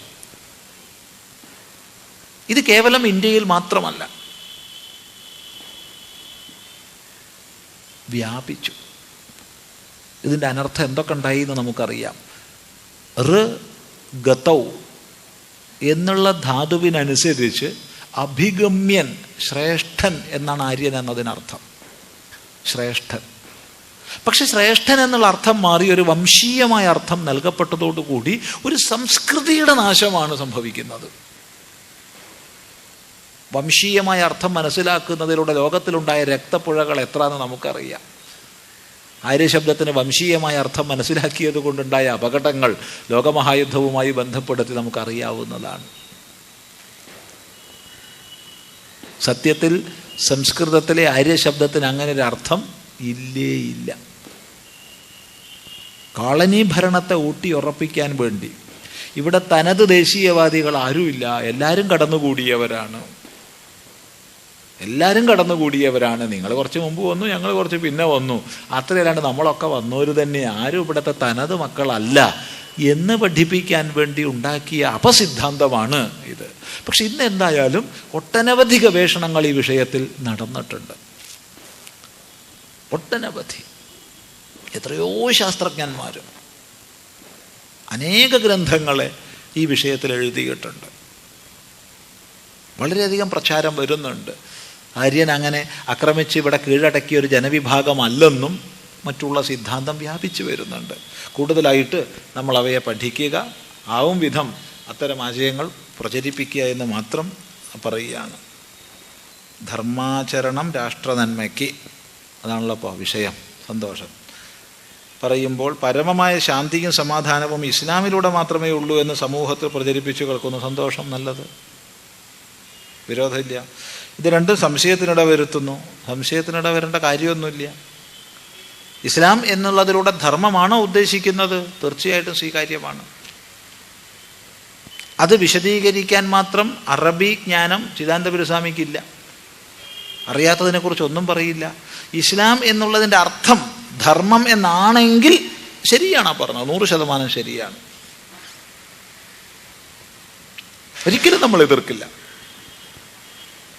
പക്ഷെ സിദ്ധാന്തങ്ങൾ കേവലം പ്രസംഗത്തിനോ ഗ്രന്ഥരചനയ്ക്കോ ഉള്ളതല്ല. സിദ്ധാന്തങ്ങളുടെ പ്രായോഗികത നാം കാണണം. അങ്ങനെ പ്രായോഗികത കാണുന്ന സമയത്ത് ഇസ്ലാം എന്നുള്ള നിലയ്ക്ക് അവതരിപ്പിക്കപ്പെടുന്നത് ഒരു ധർമ്മമല്ല, മതമാണ്. ഇത് പറയാൻ കാരണം ഇസ്ലാമിലൂടെ അർത്ഥമാക്കപ്പെടുന്നത് ധർമ്മമാണെന്ന് പല ഇസ്ലാമിക വിദ്വാൻമാരും പറയുന്നുണ്ട്. അത് ശരിയാണെങ്കിൽ തീർച്ചയായിട്ടും നമ്മളതിനെ അനുമോദിക്കുന്നു, സ്വീകരിക്കുന്നു, ആശീർവദിക്കുന്നു. ഒരേ അർത്ഥമാണ്, ഒരു പ്രശ്നവുമില്ല. ഭാഷയിൽ പല പദങ്ങളുണ്ടാവുമല്ലോ ഒരേ അർത്ഥത്തിൽ. ഇപ്പം സംസ്കൃതത്തിൽ ധർമ്മം എന്ന് പറയുന്നതിന് തുല്യമാണ് ഇസ്ലാം എന്ന് അറബിയിലെങ്കിൽ സന്തോഷം. തീർച്ചയായിട്ടും ഇസ്ലാമിലൂടെ മാത്രമേ മോചനം ഉണ്ടാവുള്ളൂ, നന്മ ഉണ്ടാവുള്ളൂ. ശരിയാണ്. പക്ഷെ അനുഭവത്തിൽ ഇസ്ലാം എന്നുള്ളതിലൂടെ നമ്മൾ കാണുന്നത് ഒരു മതത്തെയാണ്. അങ്ങനെ മതം എന്നുള്ള അർത്ഥത്തിൽ നിരീക്ഷിക്കുന്ന സമയത്ത് കാണുന്നത് മുഴുവൻ അസ്വസ്ഥതയാണ്. ഇസ്ലാമിലേക്ക് ചേർക്കാനുള്ള പരിശ്രമങ്ങൾ, അതിൻ്റെ പിന്തുടർച്ചയായി ഉണ്ടാവുന്ന സാമൂഹികങ്ങളായിരിക്കുന്ന അസ്വസ്ഥതകൾ. ഇനി ഈ ഇസ്ലാം എന്നുള്ളത് മാത്രമുണ്ടെന്ന് പറയപ്പെടുന്ന രാജ്യങ്ങളിൽ നമ്മൾ കാണുന്ന അസ്വസ്ഥതകൾ, ഏതെങ്കിലും ഒരു രാജ്യം ഈ ലോകത്തിൽ ശാന്തിപൂർണമായി സമാധാനപൂർണമായിട്ടുണ്ടോ? ഈ കഴിഞ്ഞ മാസം സൗദി അറേബ്യയിൽ ഗവൺമെൻറ് വിജ്ഞാപനം ഇറക്കിയിട്ടുണ്ട്, നിങ്ങളുടെ കുട്ടികൾക്ക് ഈ പറയുന്ന പേരുകളൊന്നും ഇടാൻ പാടില്ല എന്ന് പറഞ്ഞിട്ട് 50 പേരുകളുടെ ലിസ്റ്റ്. ദൈവവുമായും പ്രവാചകനുമായും ബന്ധപ്പെടുന്ന ഒരു പേര് പോലും ഇടാൻ സ്വാതന്ത്ര്യമില്ല. നമുക്കിവിടെ മാധവെന്നൂടാ, കേശവെന്നൂടാ, ശിവെന്നൂടാ, രാവണനൂടാ, എന്ത് പേരിടാൻ സ്വാതന്ത്ര്യമുണ്ട്, ഒരു വിരോധമില്ല. പക്ഷെ പേരിടുന്ന വിഷയത്തിൽ പോലും വിലക്ക് വന്നിരിക്കുന്നു. ഷിയയും സുന്നിയും കലഹമാണ്. ഇവിടെ ഒരു മുജാഹിദ് പ്രസംഗം വെച്ച് കഴിഞ്ഞാൽ യാതൊരു സംശയവുമില്ല, ഒരാഴ്ച കൊണ്ട് സുന്നിയുടെ വിശദീകരണ പ്രസംഗം ഉണ്ടാവും. ഇവിടെ ഒരു സുന്നിയുടെ പ്രസംഗം വെച്ചാൽ സംശയമൊന്നുമില്ല, ഒരാഴ്ച കൊണ്ട് മുജാഹിദിൻ്റെ വിശദീകരണ പ്രസംഗം ഉണ്ടാവും. ഒരേ പുസ്തകമാണ്, ഒരു പ്രവാചകനാണ്, ഒരാചാര രീതിയാണ്, പക്ഷേ കലഹങ്ങൾ ബഹുവിധം നമ്മൾ കാണുന്നു. ഒരു രോമത്തിനെ പറ്റി പറഞ്ഞിട്ടുള്ള കലഹങ്ങൾ എന്താണെന്നുള്ള കേരളക്കര കണ്ടു കഴിഞ്ഞു. അതെ, രോമം ഇന്നാളതാണെന്ന്, അല്ലെന്ന്, രോമം പൂജ്യമാണെന്ന്, രോമം പൂജ്യമല്ലെന്ന്, എന്തെല്ലാം കോലാഹലങ്ങൾ. എന്തായാലും രോമത്തിൻ്റെ പേരിൽ കോടിക്കണക്കിന് ഉറുപ്പ്യ ഉണ്ടാക്കി കഴിഞ്ഞു. അത് വേറെ വിഷയം.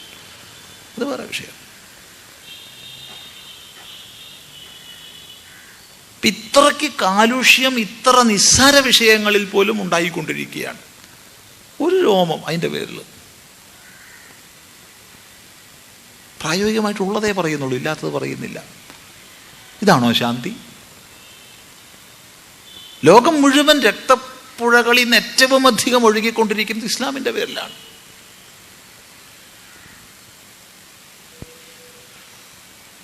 അതെ, അത് അമേരിക്കയിലെന്നോ റഷ്യയിലെന്നൊന്നും വ്യത്യാസമൊന്നുമില്ല. അസ്വസ്ഥത. ഷിയ ഉയർന്നു വരുമ്പോൾ സുന്നിക്ക് സഹിക്കില്ല, സുന്നി ഉയർന്നു വരുമ്പോൾ ഷിയക്ക് സഹിക്കില്ല.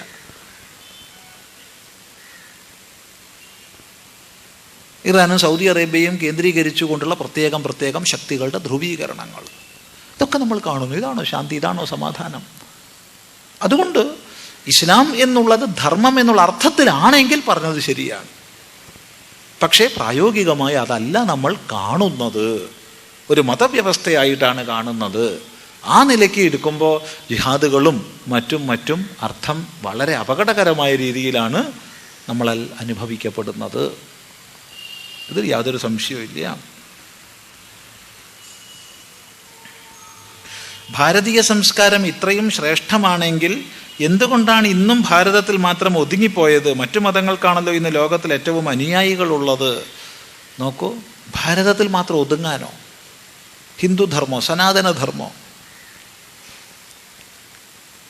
മാറ്റാൻ വേണ്ടി ആരും പരിശ്രമിക്കുന്നില്ല. കൺവർഷൻ എന്നൊരാശയം നമുക്കില്ല. സ്വാമി വിഡ്ഢിത്തം പറയരുതേ, നമുക്കുണ്ടേ എന്നാരും പറഞ്ഞേക്കരുത്. പറഞ്ഞാൽ മറുപടിയുണ്ട്. നമുക്ക് കൺവേർഷനും ഇല്ല, റീകൺവേർഷനും ഇല്ല, ഡീകൺവേർഷനേ ഉള്ളൂ.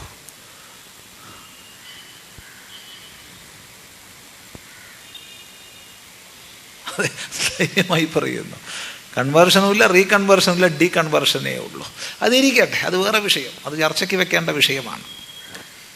പക്ഷേ ഭാരതീയ ദർശനങ്ങളുടെ ശാസ്ത്രങ്ങളുടെ മഹിമ മനസ്സിലാക്കിയിട്ട് ഇന്ന് ലോകം മുഴുവൻ ആകൃഷ്ടമായി കൊണ്ടേയിരിക്കുകയാണ്. ഭാരതീയ ജീവിത രീതി, സനാതനധർമ്മത്തിൻ്റെ ജീവിതക്രമം അനുദിനം സ്വീകരിക്കപ്പെട്ടുകൊണ്ടിരിക്കുകയാണ്. അതെ, അമേരിക്കയിലെന്നോ യൂറോപ്പിലെന്നോ ഒന്നും പ്രത്യേകിച്ച് പറയേണ്ട ആവശ്യമില്ല, വ്യാപിക്കുകയാണ്.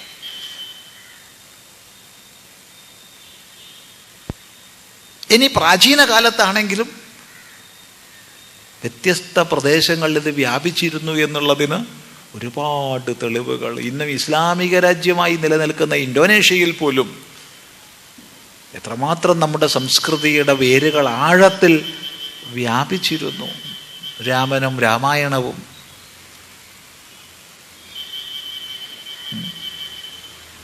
അതുപോലെ എത്ര രാജ്യങ്ങളിൽ. അത് മാത്രമൊന്നുമല്ല,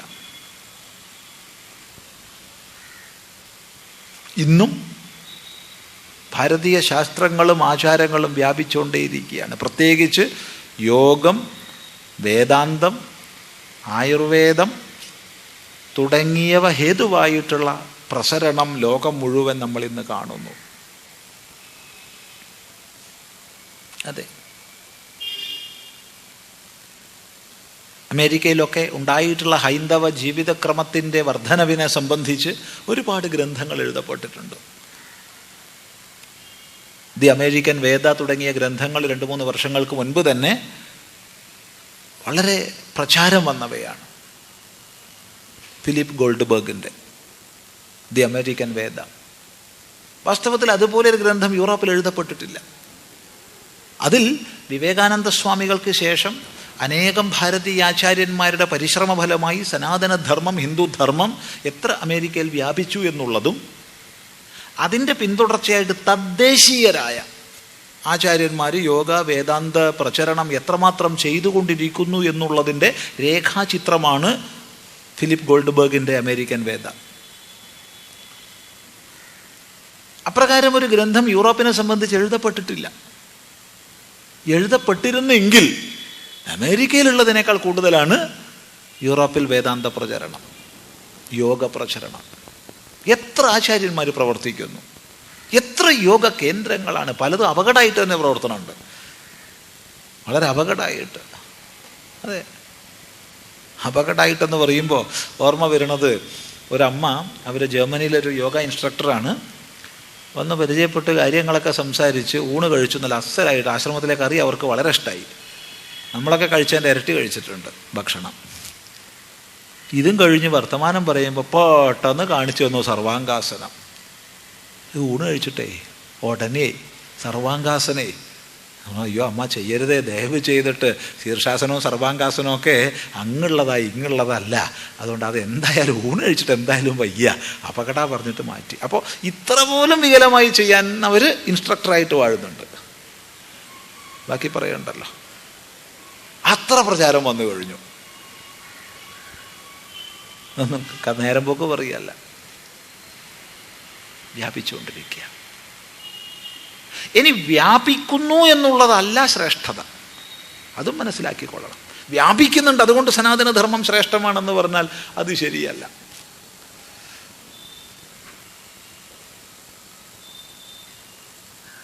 എൻ്റെ ശരീരത്തിന് ഇത്ര വയസ്സായി, ഇത്ര വയസ്സായി, ഇത്ര വയസ്സായി, 10 വയസ്സായി, അല്ലെങ്കിൽ 20 വയസ്സായി, അല്ലെങ്കിൽ 30 വയസ്സായി, 60 വയസ്സായി, എത്ര മനുഷ്യ പറഞ്ഞോളൂ. പക്ഷെ അതിലൊരു പ്രദേശത്ത് വന്ന ക്യാൻസറിന് ഒരു 3 മാസമായിട്ടേ ഉള്ളൂ. പക്ഷെ അപ്പോഴത്തേക്ക് അവൻ ദേഹം മുഴുവൻ വ്യാപിച്ചു. ഇത്ര പെട്ടെന്ന് സെക്കൻഡറി സ്റ്റേജും ടെറിഷറി ഒക്കെ ആവുമെന്ന് വിചാരിച്ചിരുന്നില്ല.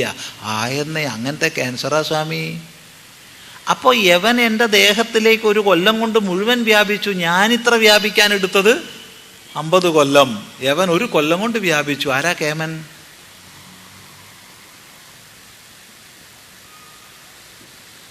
എൻ്റെ സെൽസാണോ അല്ല ക്യാൻസർ സെൽസാണോ അറിയില്ല, പോട്ടെ. എൻ്റെ മുറ്റത്ത് വലിയൊരു മാവുണ്ട്. മുത്തശ്ശൻ പറഞ്ഞു തന്നു, മുത്തശ്ശൻ്റെ കാലത്തും ഈ മാവ് ഇത്ര തന്നെയാ. ഓ, എന്തു വലിയ മാവാ! മുത്തശ്ശൻ്റെ കാലത്തും മാവ് ഇത്ര തന്നെയാ, അത്ര വലുതാ. അങ്ങനെ ഒരു ദിവസം ഒരു കാക്ക വന്ന് ഒരു ഇത്തിക്കണ്ണിയുടെ ബീജം കൊണ്ടിട്ടു. 3 കൊല്ലം കഴിഞ്ഞ് ഞാൻ പഴയ തറവാട്ട് മുറ്റത്ത് ചെന്നപ്പോൾ കണ്ട കാഴ്ച എന്താ? മാവിൻ്റെ ഇല കാണാനില്ല, മുഴുവൻ വ്യാപിച്ചിട്ട് ഇത്തിക്കണ്ണിയാ. അപ്പം 300 കൊല്ലം കൊണ്ട് മാവ് വളർന്ന മേഖല മുഴുവൻ വെറും 3 കൊല്ലം കൊണ്ട് ഇത്തിക്കണ്ണി വ്യാപിച്ചു. അതുകൊണ്ട് മാവിനേക്കാൾ ശ്രേഷ്ഠൻ ഇത്തിക്കണ്ണിയാണെന്ന് നമ്മൾ പറയുമോ? അല്ല, ഇത്തിക്കണ്ണി പിഴുതു മാറ്റുമോ? അഥവാ പിഴുതു മാറ്റിയില്ലെങ്കിൽ മാതൃവൃക്ഷത്തെ വേരോടുകൂടെ അത് ഉണക്കിക്കളയും.